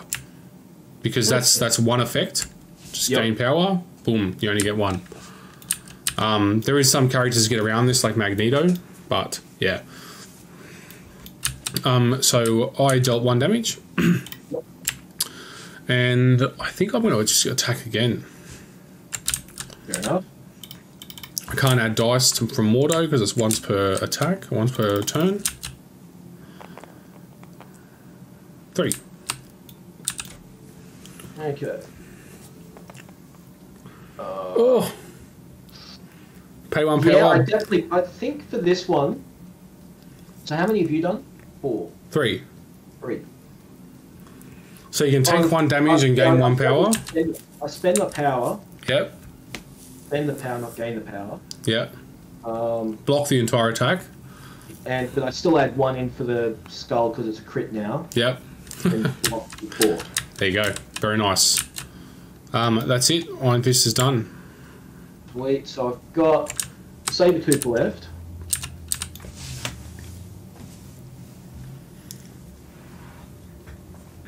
So if I went to your home, I can block you from having it, but that's about it. Well, it still stops you from gaining a victory point. Or you can move him to the middle, and you'll own the middle, which means you'll gain 2 victory points. But it's still only a net gain of 1 if you think about it. Yeah. You probably can get an attack there if you want to.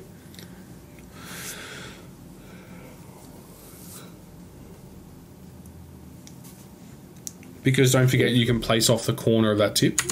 Yeah. It's up to you.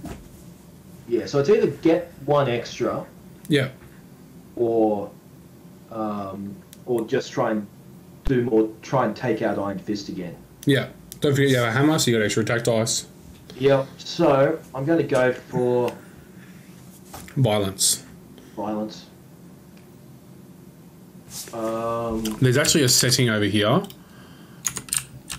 that says highlight within range. So I'll turn on mine. Yep.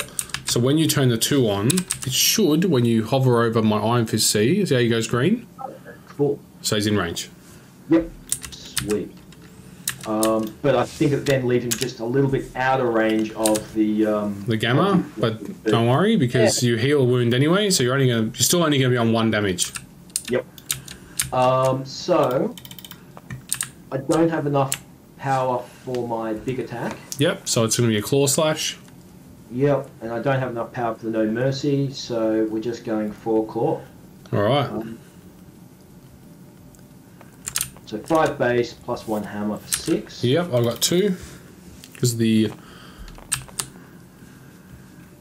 do you want to use your Xforce reroll? I might as well. Yep, I'm going to add my crit in. Doesn't do anything, but 5, and I give you a bleed, and I pierce as well. Yep, so you change it to a blank. Yep. Lo and behold, I have martial artist, so blanks count as success. Yep. So it says change a success to a success. Yeah, success to a success. Yeah, that's where martial artist characters are good. But you still have 5 damage sitting there versus my 2 blocks, so my Iron Fist will take 3. 2, 3. Oh yeah, 2 blocks. Yeah. 3. Thank God, I live on 1. But I do gain a bleed. 1, 2, 3. I'll put the bleed on him, so then at the end of Iron Fist's next activation, he will take a damage if he's still bleeding. Unless you try to get rid of the bleed. Yep. And that's it. So you gain power. Do you have any movement shenanigans? None that I can activate at the moment. Yep. Do you have any like field dresses you want to do? You're not in range, just out of range. No, but I will healing factor, which will add 1 take. I'll lose 1 take. Go down to 0 and then go back up. Yep. Alright, so we're now in the cleanup phase. So all characters that are not within 2 of a gamma take damage. So my Doctor Strange is just within 2. I actually think he's closer to maybe the middle one. Yeah, he's well within range of the middle one. And we'll just check. I was going to say we just double check that. I'm pretty sure that Sabretooth is out. Yep, I'll double check it for you. Where's this gamma shelter? There it is. Yep. Out. Yeah. I think just because of the base size, I was just within Iron Fist, so I figured I was going to get up out. That's it. So he will take a damage, doesn't gain power for it. I'll hit the cleanup, where all my characters are going to flip because they've just been obliterated. Automatic power. Shouldn't has all of them flipped or? Moon Knight and Blade have flipped, yeah. Okay. Oh, sorry. I was looking at the. I was seeing the red. Oh yeah. Okay. Yeah. Fair enough. And then victory points. Yes. I've got 1 hammer and I own my back point, so I'll get 2. Yep. So you have got 3. So I've got 3 hammers. Yep. And I own my home point because I've got more guys on it. Yep. And the middle one is contested. Between Domino and Iron Fist. Now, importantly, for this turn, healthy characters are the only ones that count for contesting for normal objectives. Sometimes it just says if there's a character, like if you're playing, there's a secure called Sword. If you're playing Sword, it just says if there's a enemy character next to it, so it doesn't matter if they're injured or not. You have to do something. So this one is just standard contestation rules. So I've got 2 injured characters there. That it doesn't matter. Literally doesn't matter, unless we're all injured. Then when this goes back to counting them up. But you could have 1 healthy character there, and I could have 1 healthy character there plus 5 injured. It's still equal. Yep. Right. So I've done my power phase. Did I hit power? No, I haven't hit power yet. Very nice. Who do I start with? I think I start with... I'm very much thinking about starting with Moon Knight.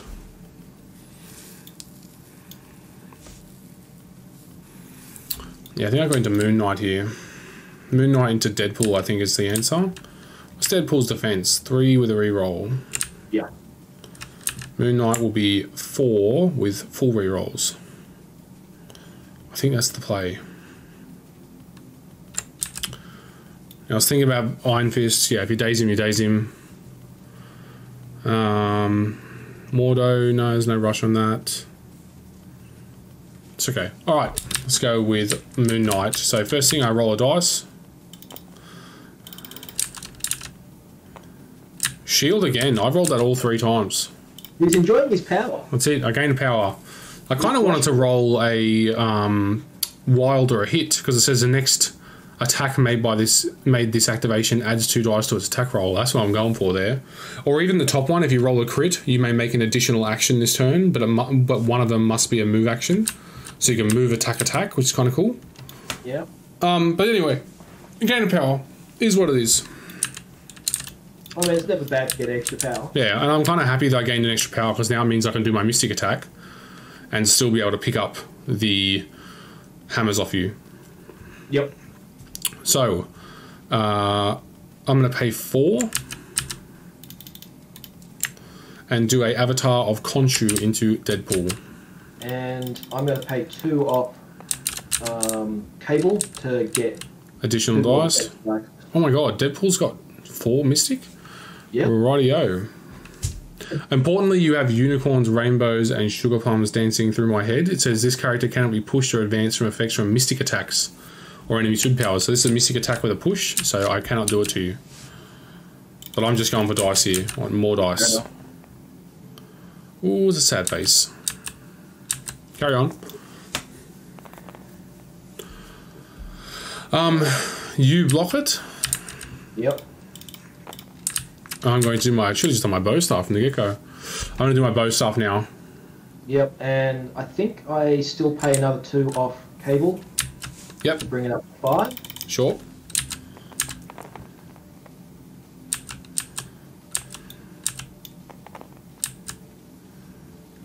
Ooh, cheeky block. I'm going to do my reroll. Kind of hoping this is a crit. Oh, thank God. So, you have a single reroll for your Deadpool, like just reroll 1 in defense. oh, I can just reroll the hit. Yeah. I was seeing the skulls. Yeah, it's all good. You can't reroll those. Yeah.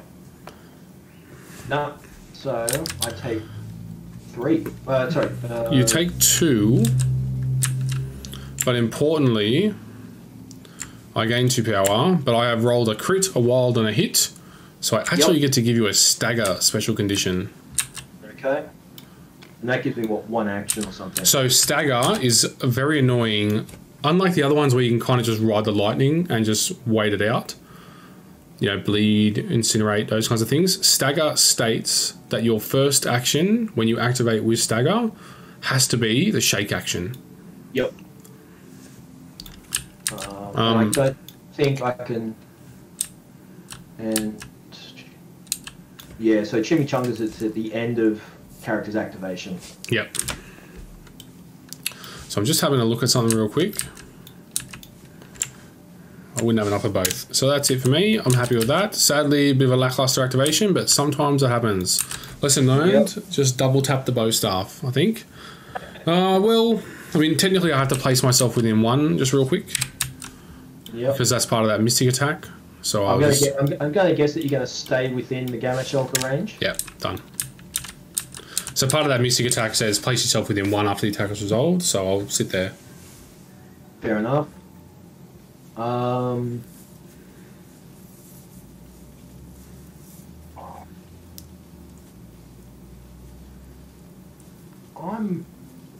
What's the range on the grenade kick? 2. 2.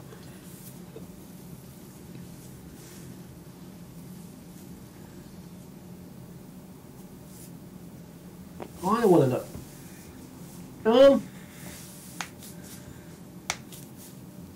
It's a pretty good grenade bounce you potentially can do there. Yeah, I think I activate Domino. Start her off with a grenade bounce. Very nice. So what I was going for on my turn was having Moon Knight hopefully get Deadpool in 1, which then meant I could then hopefully take Cable out. After that. Yeah, so I'm going to shoot Doctor Strange with Grenade bounce. the grenade bounce. Sure. So I've paid 1 power. off, and I've got a 4 dice attack.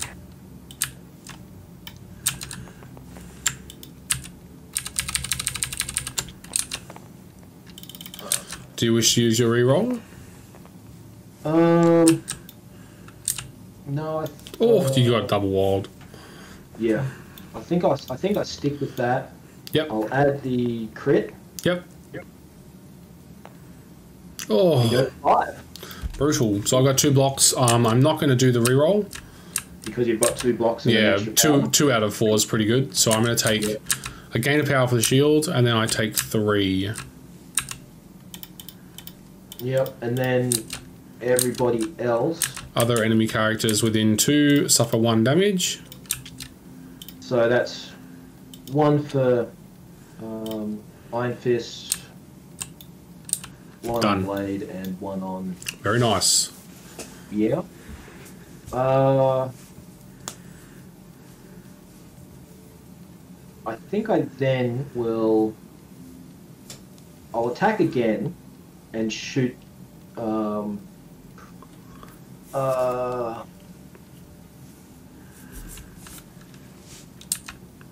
think I'm just going to go for my rapid fire. Mm-hmm. I think I go after Doctor Strange. Alrighty. Pay 2, add 2 dice. Yep.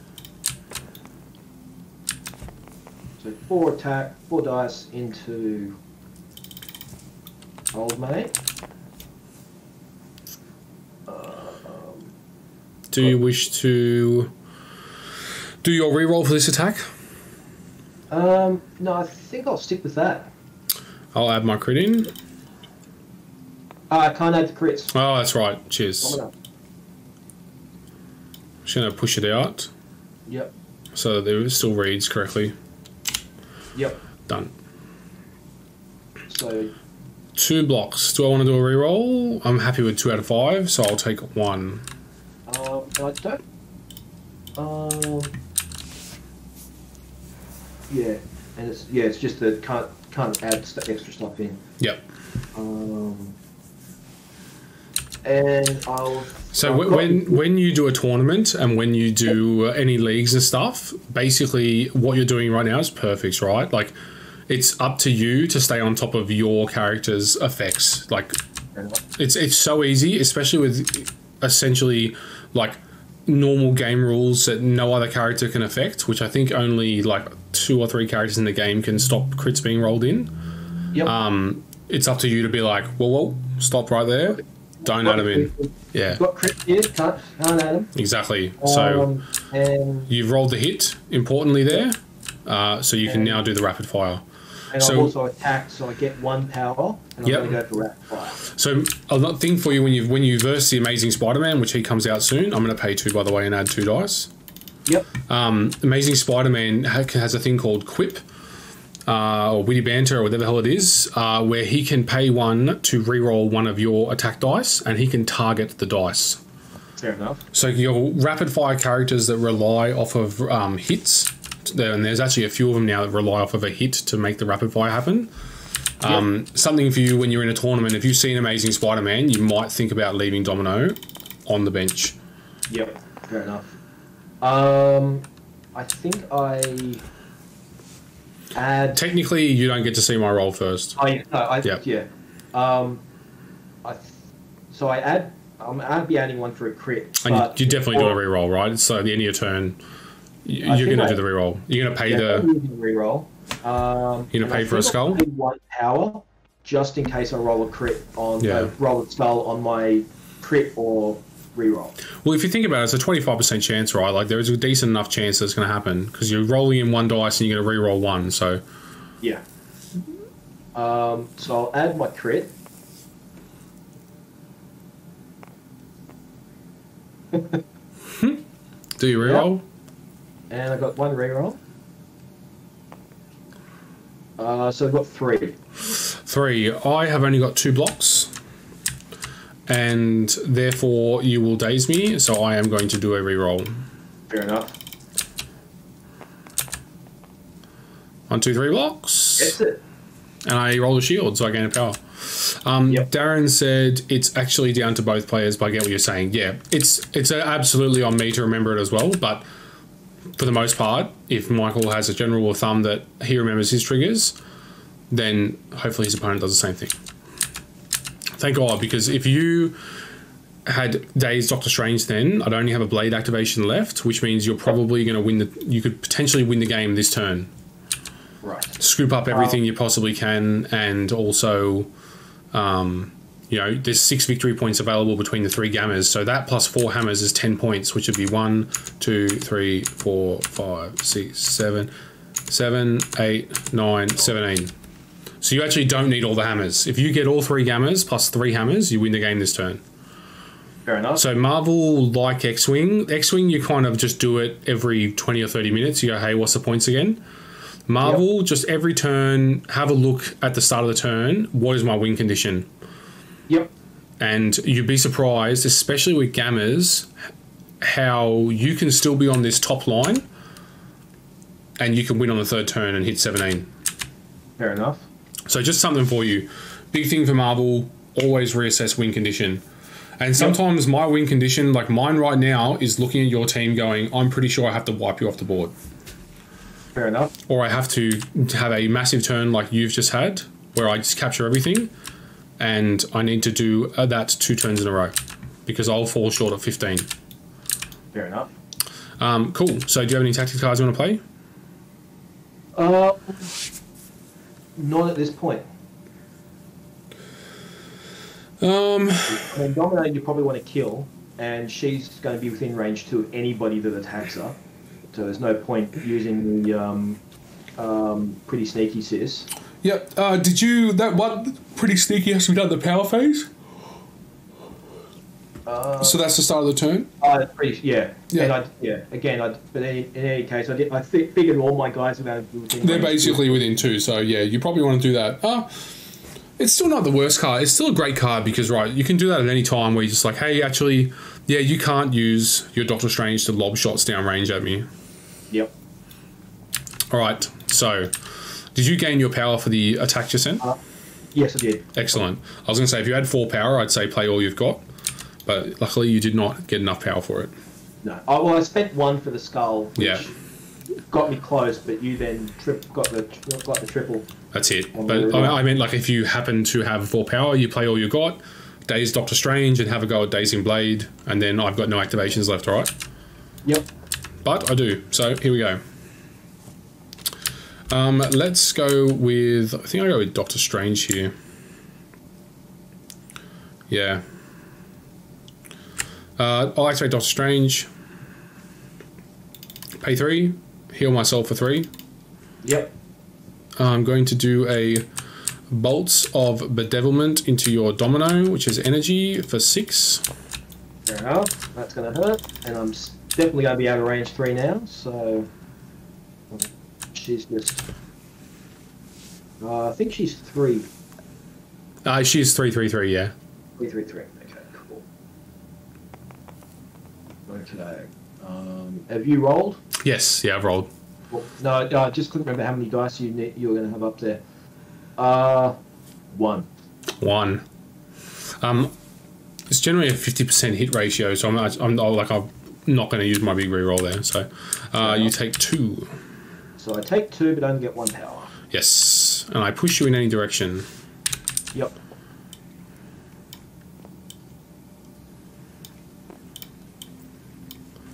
Push you out there.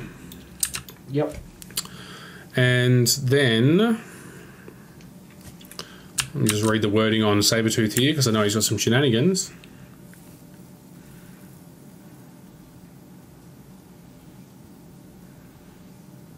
Cool. So I can attack him because... So you've got Aggressive and Untamed Force.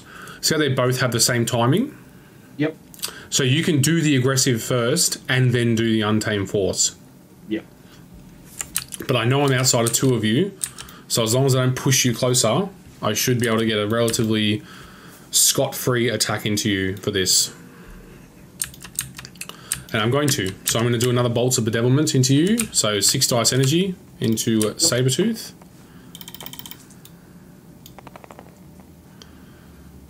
what's Sabretooth's? He's 3, 3, and 3 as well. Okay. Yep. Ouch. Ooh, I got 5. I might be able to use what's he got left? 5. So, I definitely have power for this. Yes, so you can play Exceptional Healing. Don't forget it costs 1 additional because you have a hammer. Yep.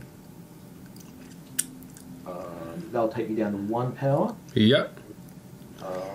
So you reduce the amount of damage to 1. Now you gain a power because you took a damage off me. Yep. Very sneaky. I gain 1 power. I do push you small though. Yes. I will put you to there. And then you can immediately move back if you want to. I think I will be. The other one. Small. Small. Yep. So 0. There you go. So you can't... You have to be able to have your entire base finish on something. Yep. Jeez, that'd be... I might have done some miscalculations here because you can actually put yourself on the end of it. Because this advance yourself, isn't it? Yes. So you can actually put yourself on the corner of it. You may actually be able to get in range here. Hang on. Hit. There you go. Try now. Oh, hang on. Just let go for a sec. Yep.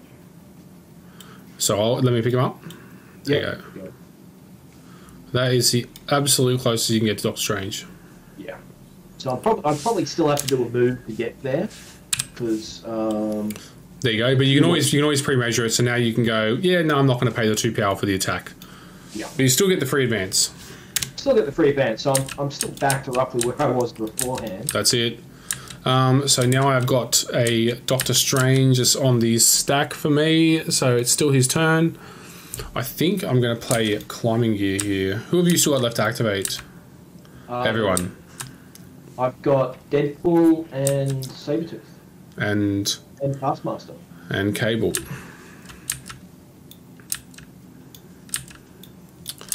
So I think I just need to advance backwards here because I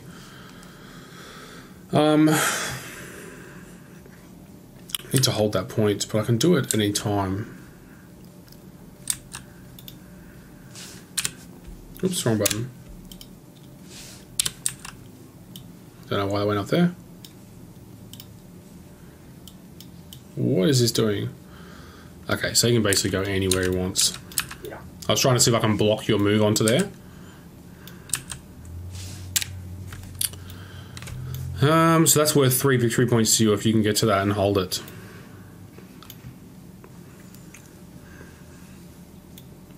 I think I do the advance anyway because I do not want to get you activating somebody who's not old mate. Ooh, I can't. 1 power short. Did I roll any shields? Damn. I'm 1 power short. So this is where hammers can sometimes shoot you in the foot. Yep. I would like to play climbing gear. I'm actually 1 power short, even though I have enough for it because I have a hammer. Fair enough. So that's it. That's all I can do. Alrighty then. So I think at this point, so you've got Blade still going, don't you? Yep.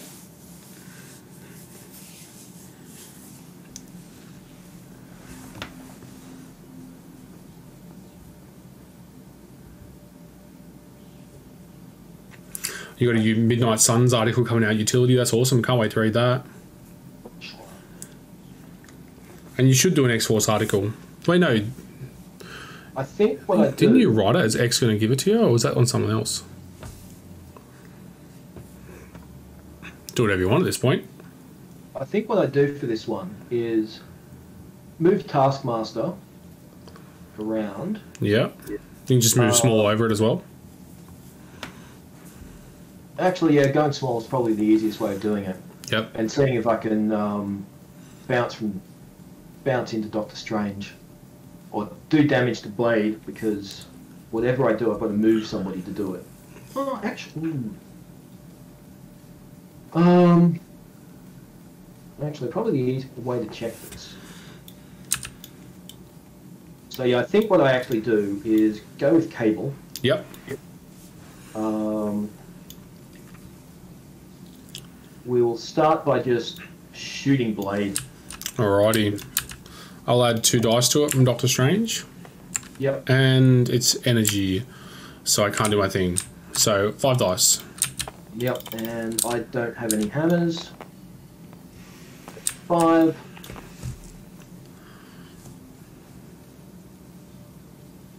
I think I just leave that one. Yep. I've got 2 blocks. Yeah, it was just a shit roll. I think when you look at that one, it's a shit roll. Yeah, that's it. Sometimes you just, like, do not chase bad variants unless you absolutely have to. Go for the second shot in blade. Yep, I don't have any power left to do any reactionary stuff. I will be spending my reroll on this one. Yep. I have 1 crit, so I add the crit. Roll the crit. Ooh. And we will go for the shield for the reroll. The 6. 6. Now I have cover, so I'm going to turn that into a shield. Yep. And take 4. Now it's weird because Blade's not coded correctly into the thing yet. So his thing down here actually says he has 5 health, but if you lose cards, actually got 6. Right. So he will go to 5, but he's not actually KO'd. He's on 1 health. Yep. So do you want to just drop him down to? I'll go to 4, just 4? So we just remember he's got. So he's got 1 left. So Deadpool's still on that.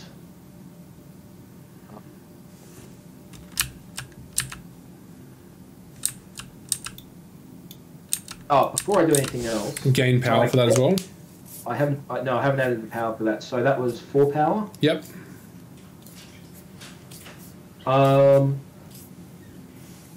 So if I throw the building at Moon Knight, yep, I throw it from Cable. Yep, and obviously Moon Knight is right next to him, so it will work.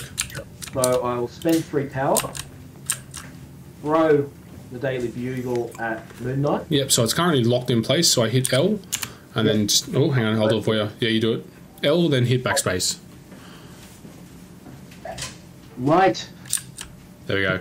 When you're hitting the L as well, don't hit L on the table. Yep. Sometimes people do that and you're supposed to spend ages trying to recover it.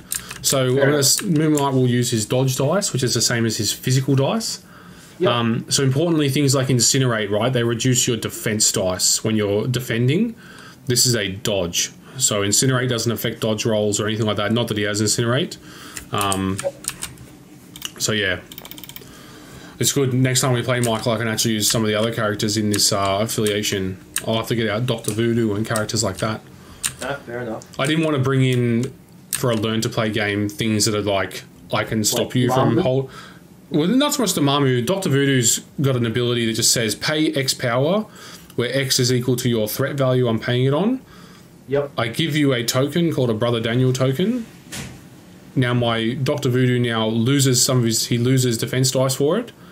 But if you're holding, if I have that token on you, you cannot interact or hold or secure objectives. So I can just, nope, you don't get it. 1 block, add in the crit. So I got 1 block, that's a size 3, so it's 4, it's 3 plus 1 damage. Yep. So it's 4 auto damage, 1 block means I take 3 damage. Fair enough.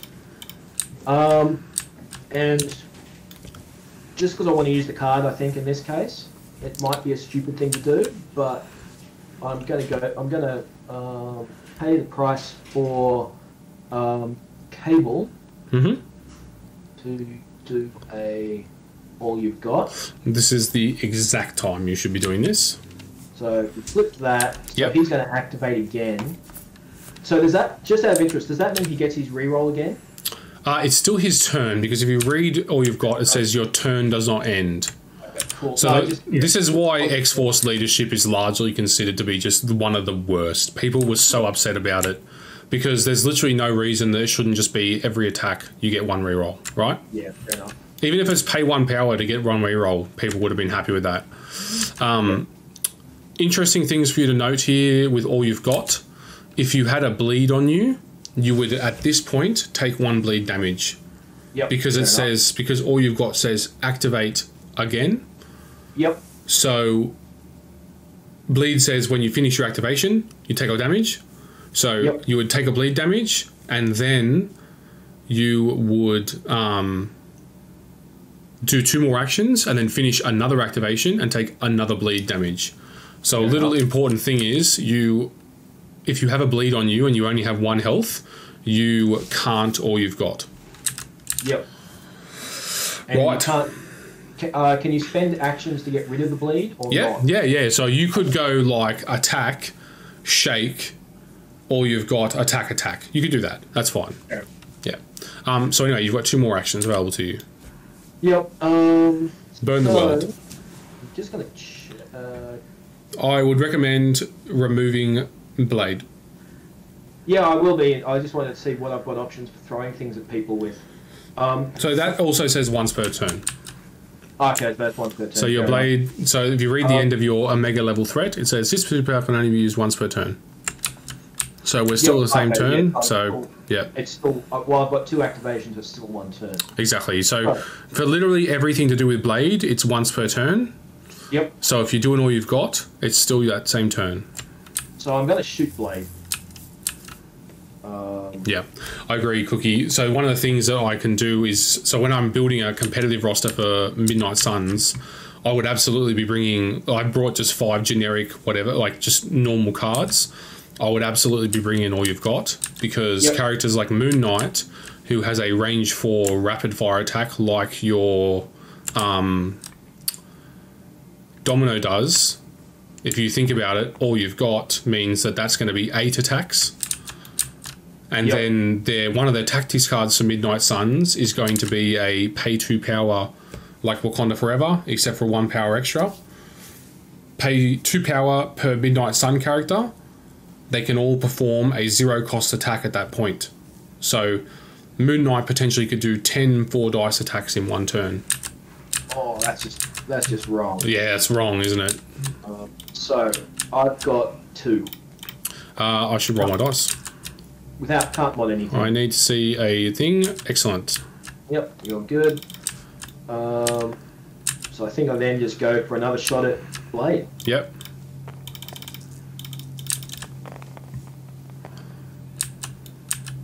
Two and 3 skulls. Oh, thank God. I have cover. Yep. Cover means you can change a dice to a shield, and I survive. So blade's still good to go, isn't it? Yes, luckily. So I think what I'd do in that case is pay the 2 power and just body slide to... Don't forget you're going to daze the end of this. Yeah, but... Get in the position, obviously, yeah. Still move around. Yeah. Okay. Can't remember to hit the plates button, but... There you go. Done. Good enough. Done. Awesome. So now you take a daze token. Little interactions you have for all you've got is they changed the timing on it, so you cannot field dress at this point. Correct me if I'm wrong, Darren. You used to be able to now play a field dressing from one of your other characters. Which is where it's just disgusting, right? So you take the all you've got. Taking a daze token does not mean that you take wounds up to your daze value. So your Cable has now daze with 3 out of 6 wounds. So if you got hit with a field dressing, it would remove the daze and remove a wound. So you'd go down to 2 wounds. Yep. So it's it's just disgusting, right? So field dressing is what you're going to be looking to do on one of your characters coming up. But yeah, they basically stopped it so that you cannot just go, all you've got, 4 actions, boom, field dressing, remove the daze, and then there's no downside, right? Yep. Because I guarantee you in 4 attacks, you're going to generate like just huge amounts of power. It's just crazy, right? Awesome. So he says, my turn. I activate Blade. Yep. I am going to blip across with the Midnight Suns.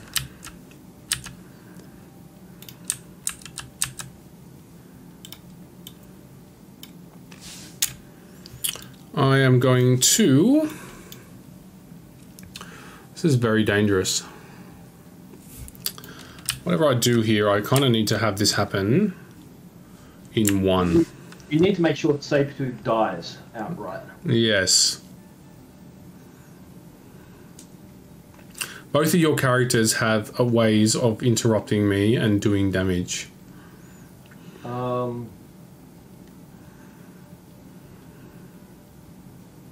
Yes.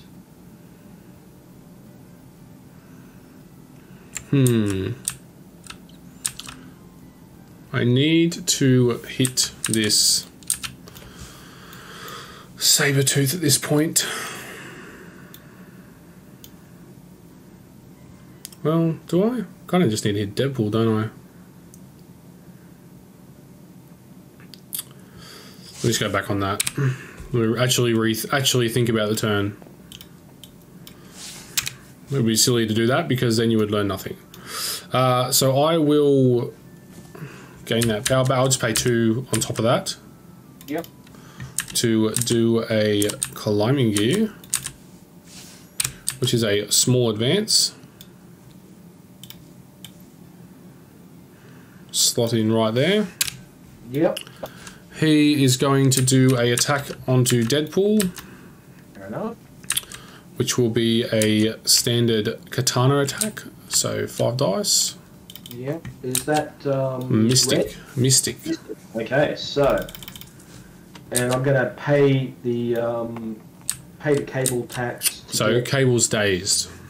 Oh, so he. Yep. Okay. Yeah, so can't do it. Yep, cool. So it's just 4 defense. Yep. I get 1 reroll. Yes, sir. Nothing. 1. I know Deadpool has some Mystic shenanigans here, but does it stop me from modifying your dice? No. Cool. I have a pierce, so I'm going to pierce you for 1. So Yep. it'll go through. So I'm going to do 2 damage. Yep. So I get 2 and 2. Yep. Means you drop those hammers and the chimichanga. Yep. I'm going to pay 3 and pick them all up. Yep. Taking your chimichanga.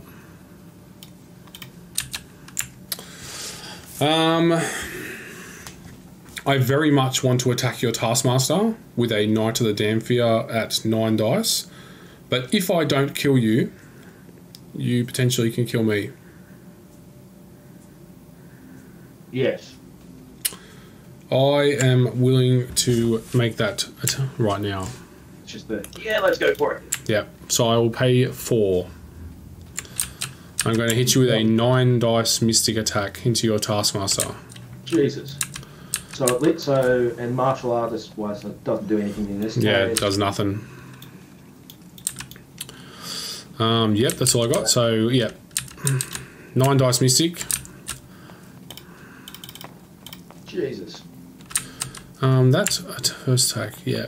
The bleed comes in after it's resolved. If you do 5, you're good to go. Sadly, you are probably going to live through this. Nope. There's 4 there. 1, 2, 3. Yep, 4. So I take 4. I don't have any rerolls. I would have rerolls if you already had a bleed on you. So Knight of the Damphia says if the target has a bleed special condition, you may reroll any number of attack dice. But I couldn't risk attacking your Taskmaster twice. Fair enough. So I don't think I've got anything else that enables me to stop potentially what's about to happen. So first thing that happens is after it's resolved, you gain the bleed special condition. Yep. So throw that on Taskmaster. Yep. It also says after the attack is resolved, I can advance medium. So is there a world where my medium gets me out of your 3? Can I just absolutely run like the wind here and get out of 3?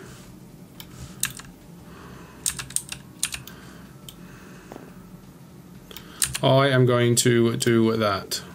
Fair enough. Thank God.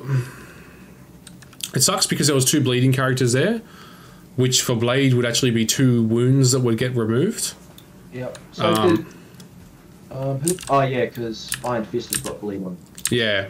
So 2 bleeding characters would have been 2 wounds removed, but I cannot risk you doing your photographic reflexes against me, because if you just roll a single crit or wild in those 4 dice, I take 1 wound and daze. Well, and KO. But remember, you've now got the Chimichanga. That's why I ran away. Chimichanga takes a wound off. So now the wound value is actually correct. I'm at 4 out of 6. Yep. And I do gain a power, I believe, from the Chimichanga, don't I? Yeah, so let's get the power or, stack this weird shit. But that's him activated? Yes. 1 wound or 1 special condition. I've got no special conditions on me, so that is me activated. Okay, so Taskmaster.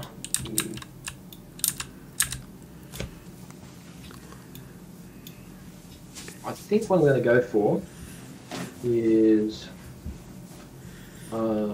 whatever one of your actions is going to be, one of them should be shake. Otherwise, you're going to KO at the end of your activation. Yeah, so I'm going to start with a. I think I start with a shield throw because it's my longest range. At Blade? At Blade. Okay.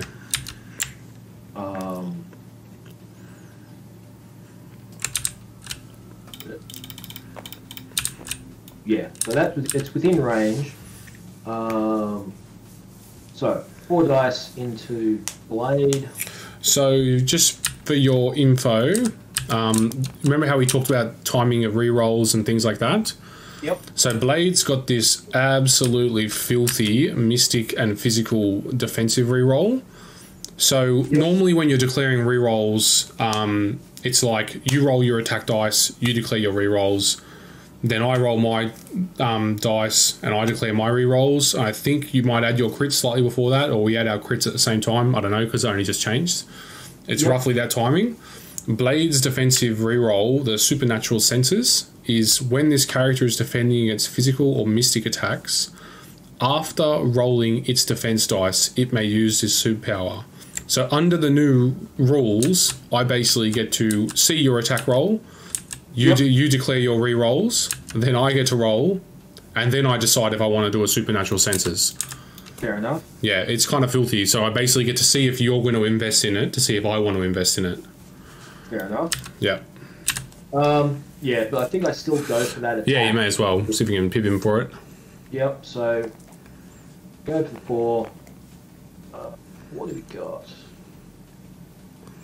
I think I am going to use my the reroll. Reroll. I'll chuck mine in now. And I absolutely am going to pay 2 for that. Importantly, I also says this character may reroll any number of its defense dice, including skull results. So I add 1 to the crit. Yep, and then you get a reroll. So if that's a hit, thank God it's not, you can now do a reroll. Shield. 3 hits. So I need to see 2 blocks, otherwise I'm cooked. Oh no! 1 block. I do not get to add a crit because this is at the reroll point. Yep. So I take 2 and die. And I don't get the ricochet? Yep. No, the reason you don't get the ricochet, 1 is because I think you need to roll a wild. Yeah.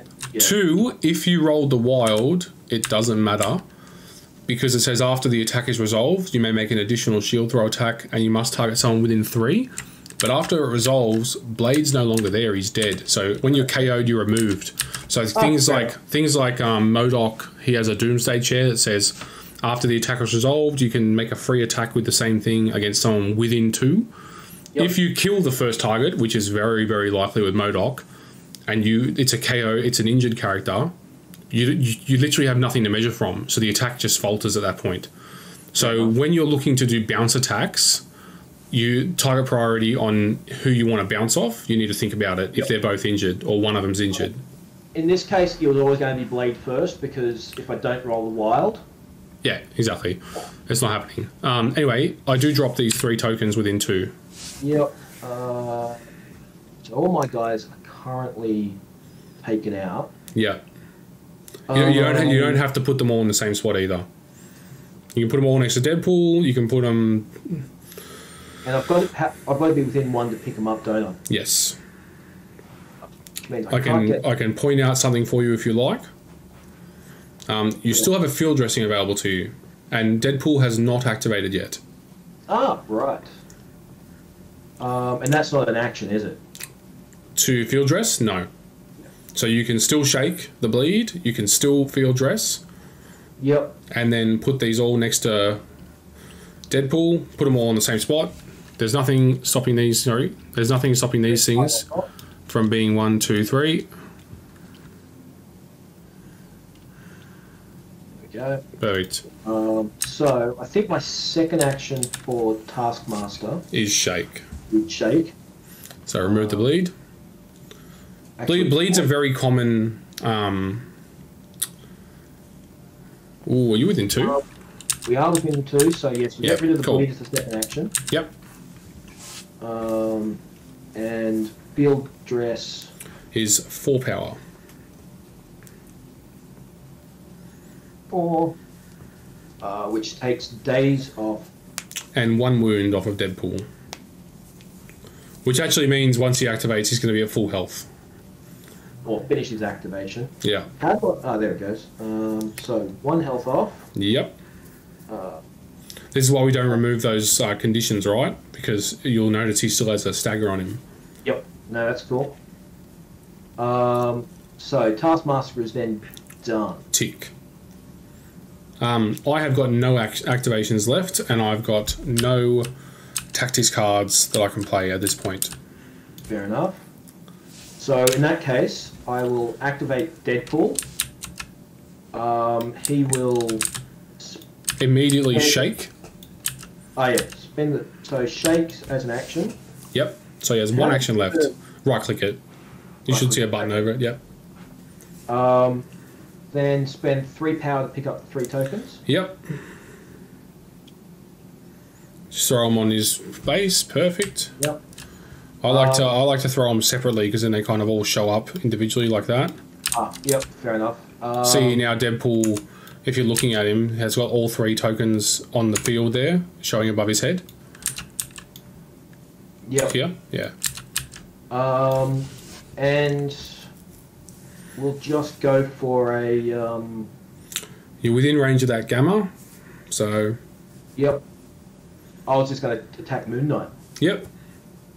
So I'll do the. You know what? I'm going to spend the power for doing his poke. Yep. 3 power. We will then get 6 base plus 2 hammers. Flip over field dressing. Thank you. Is there anything to do with chimichangas? Like, does he gain VPs at the end of No, it just gives him extra power and healing. Awesome. So we've got 8 dice. Go for the roll. He's going to use both of his rerolls. Let me throw my roll in first. 0, which is enough to kill me, I think. Anyway, even with your 2. Yeah. Still going to go for the rerolls because style points. That's it. Your 2 hits will sadly go through.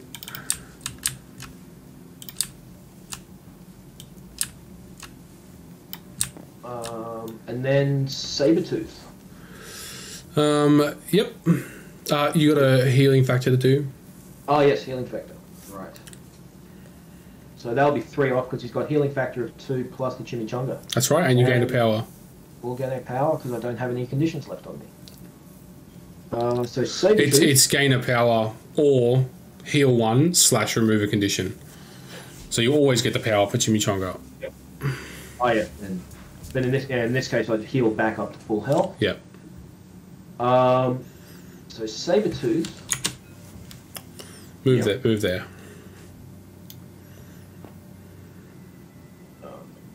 Come on, give us that.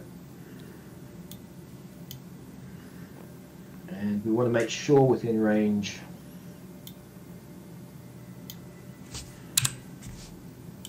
There you go. I must have deleted my 2. Yeah. Yeah, your 2 seems to be missing. It's alright, use mine. There you go. Anywhere in there I'm good, so... Hit the place, pick him up. Drop him in. As long as it's within range 1, all good. Sabretooth playing the long con here, finally getting to do an attack. You got 2 power, so you can do a claw slash. Yeah. And that's all we're going to go for. So yeah. Sadly, if you had 1 more power, you could add dice to the roll. Yeah. But at the moment, Doctor Strange has 2 wounds. It's got 2 wounds, so yeah. Yeah, it would have been 2 dice, but that's alright. So we go for 6. I was actually hoping for 4 power, so I could go. Do you have a? Yeah, you still do. Cool. Carry on. Still got a hammer because no one's taken it off me yet. Yep. And I am going to use my reroll, my only attack. I am as well. 3 more for the crit. And then a reroll comes in. Jesus. He's an angry boy. He's an angry boy. So Sabretooth's like good. The only problem with Sabretooth is he just has no inbuilt variance control. Well, he does if he can get that. If he can get his spending attack into a secondary attack. Yeah. Because the second attack has full rerolls. So look. Ah, yes. Okay. That's what you mean. If you have a finisher, yeah.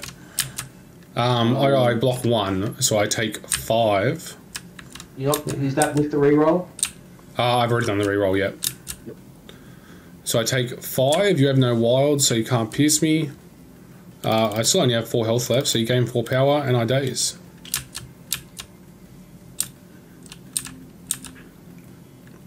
And that's it. End of the round. So you are going to gain 10 victory points and go to 17. Oh, and Doctor Strange dropped his hammer. Yes, there you go. You have a power. You pick it up. And I've got a power, so I'm going to spend that. Pick the hammer up on Sabretooth. Easy. That's what I mean. That's why I counted the 10 from. So you go to 1, 2, 3, 4, 5, 6, 7, 8, 9, 17. Very nice. So that's 1 for my home, 3 for yours. And you're in the middle as well. You don't hold the center one, are they? Well, my guy's dazed, remember? Okay. So you can hold it if. So it's. If you are dazed, you interact with nothing. But sorry, I was more meaning you've got. If you're on the damage side, you can still capture. But as long as there's no healthy characters there. Okay, cool. But I'm dazed, so I count as nothing. I don't even count as injured until I flip. I'm essentially don't exist.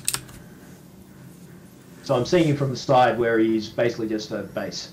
Yeah, that's all he is at this point. Then he flips, yeah, absolutely. He's fully up and running. That's good, mate. So now I can graduate to the full strength rosters. God damn it, I did too well. I've killed myself! No, there's only a few changes I make. I wouldn't bring Doctor Strange, I don't think. And I definitely would bring in probably trade Strange out for probably a Okoye and what's the name of her? Okoye and Nebula. Yep. And then I make Baron Mordo become Black Cat. And then Moon Knight probably becomes Dr. Voodoo. And I think that's 18 because that's 4 3 is 11 plus another 3, 14 plus another 2. Yep, so it'd be 6 wide at 18. That'd be a bit of a savage list there. That'd be a good one. And also, like, Midnight Suns, like, I've just got 5 generic tactics cards here. When you verse Midnight Suns, probably the next week or 2, once their tactics cards are out, it'll be a whole different ball game.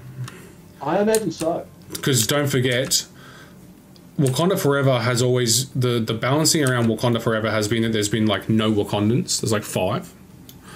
And 2 of them generally don't get brought.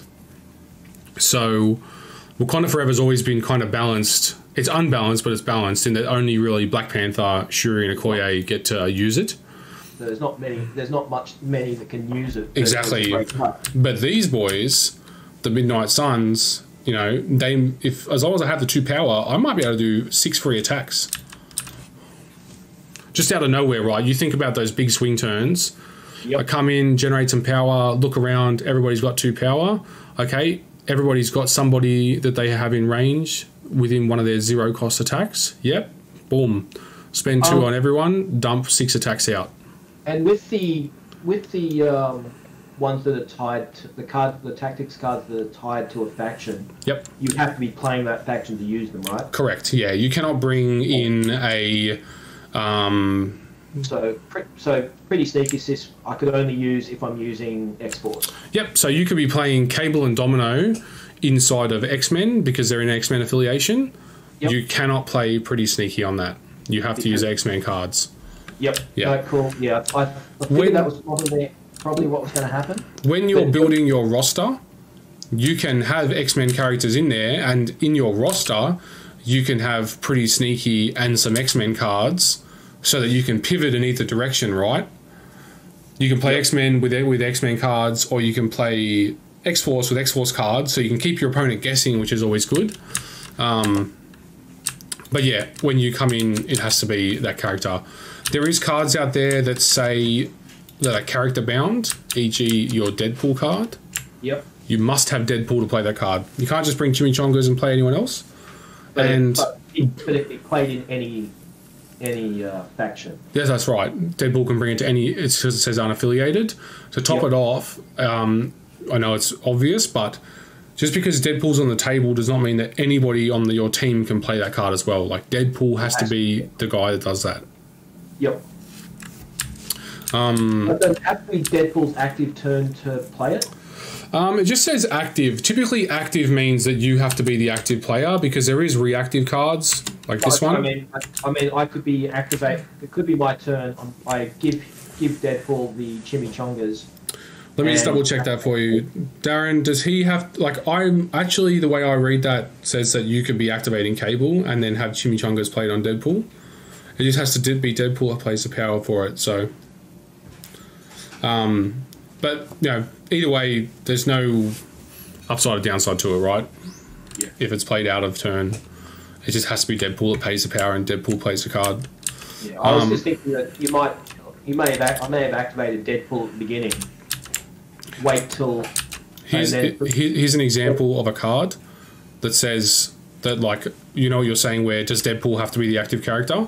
Typically, it will say something like this. So if you look at Medpack on my side, yep. During a character's activation, it may spend 2 power. So the active character has to be the one playing that. Can be any of my characters, but it's whoever I have active. Yep. Right? And then it says remove up to 3 wounds from this character or an allied character without a dazed token within 3 of this character. So that is an example of somewhere that says that something that is I need to be active, it needs to be my turn, and it needs to be the character who's I'm using that turn has to pay that 2 power. Whereas R&D still has to be your turn, but it can be somebody else that does it. Yep, or field dressing just says a character, but I have to be active. It has to be my turn. Same as climbing gear, again, another really versatile card, another one you should check out. Climbing gear is great for when you get pushed off an objective, you wait until your last activation, then go, I'm going to activate whoever, and I'm going to climbing gear Deadpool back on, etc, etc. It probably would have been good for Sabretooth to get the extra little bit of distance. Yeah, exactly, like what I did. You can use climbing gear aggressively. Tiberius has asked thoughts on Moon Knight.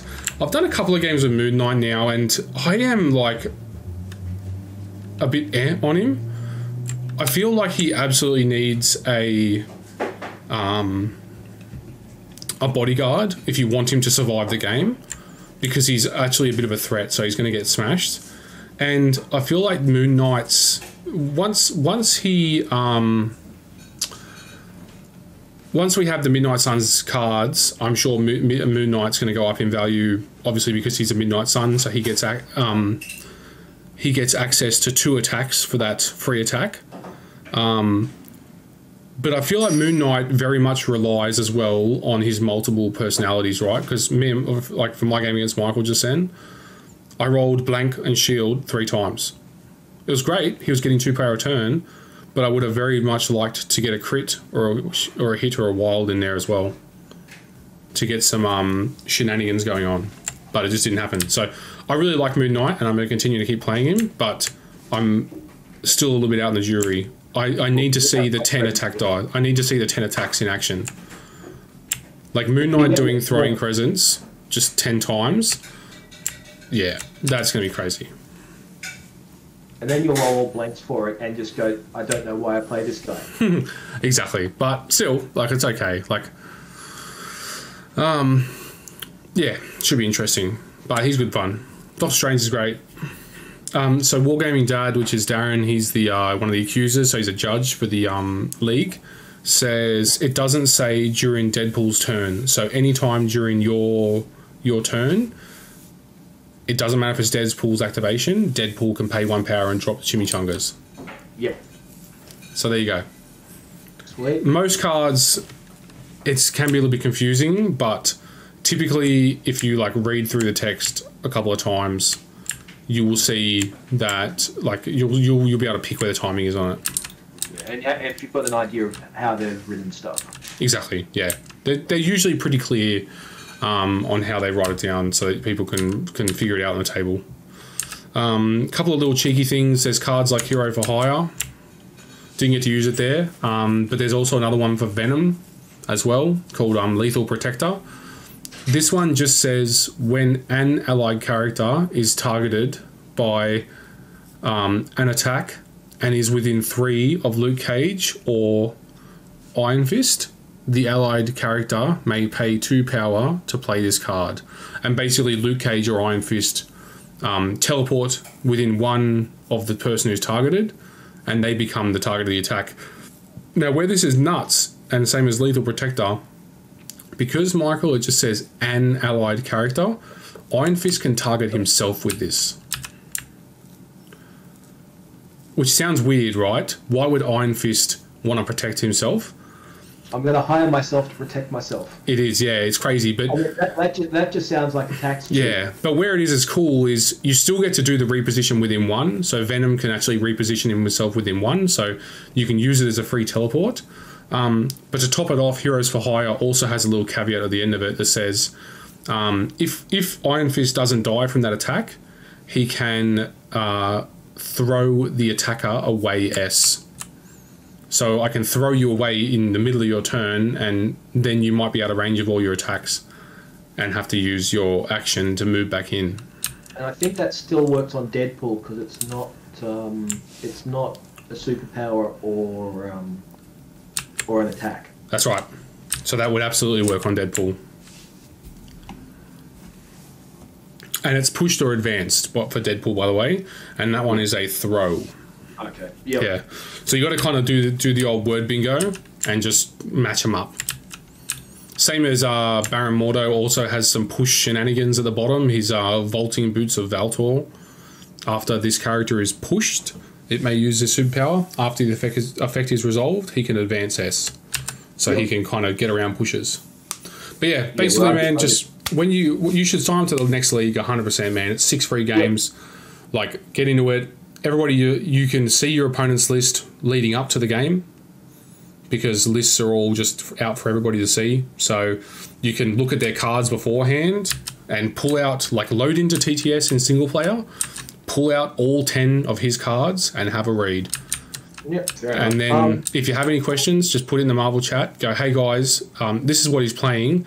Is there some weird interactions between these? And somebody like Morgan or myself or Travis will come in and go, oh yeah, watch out, because this paired with this equals this is going to happen, and it's really dangerous.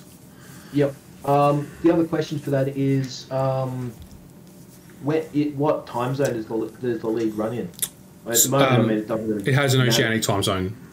Okay. Yeah, for what you're going for, I know what you're going for. It has an oceanic time zone, so it has a Central America time zone, it has a East and West America time zone, and it has a oceanic time zone. Yep. So I played in Central last time. I think Travis made the mistake and played in West, I think it is, which ended up being the European one, and he didn't actually do the math on how that time zone worked out for him.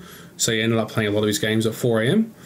Oh, yeah. But he preferred that because the kids weren't awake, so it's a win-win. Yeah, fair enough. But yeah, bro, like I was saying in the tier list the other day, there's 92 characters in the game at the point I did the tier list, and more got spoiled after that. So there's like 95, 96 characters in the game, right? Yep. Everybody's like, it's too much. It's not too much, right? Because I can tell you right now, when you pick a character, if it does the same as one of the other characters you already know, you just group them together. You just go, that character's the same as Valkyrie, so I'll just pair them together. So it makes it easier to learn it, right? But it also then means that it may be easier to make some factions work. Exactly. To top it off, for you, like in X-Wing terms, you know, if something's got the same stat lines as a TIE fighter, you'll just forever think of it as a TIE fighter, right? It's just a TIE fighter. It just looks different, but it's a TIE fighter, okay? Do the exact same thing with Marvel, mate, and you won't pull out any hair. It's very easy. Anyway. Yeah, exactly. You need every bit you can get, mate. So, but yeah, man, like there's 90, 95, 96 characters. If some of the newer ones as well, they are really pushing pushing like their design space. So you're going to start to see some new abilities. Take time, have a read, ask your opponent about it. If they're not douchebags, they're not going to turn around and go, oh yeah, it's all right, don't worry about it. But it just turns out to be just completely game breaking. They'll tell you, hey mate, oh, you haven't seen this before, FYI, it's bad. Right? Yep. So just always ask questions, and that's pretty much it. Everyone in the Oceanic bracket will happily answer any of that. And same as Central and all the other brackets, they're all pretty nice. Fair enough. Marvel's very much the same as X-Wing, where there's no real D-bags floating around, so it's not like the old 40k days, mate. The Dark Ages. Yeah. All right. Put stuff on the shelf. So. Yeah, it's true. Give me 2 secs. I'm just going to wrap the stream up, mate. So just hang around for a minute. Thanks for watching, guys. I'll be back in probably about an hour and a bit for some Apex. So if you're interested in that, check it out. We're going to be doing ranked, pushing on to gold and diamond ranked. So trying to get up to that Predator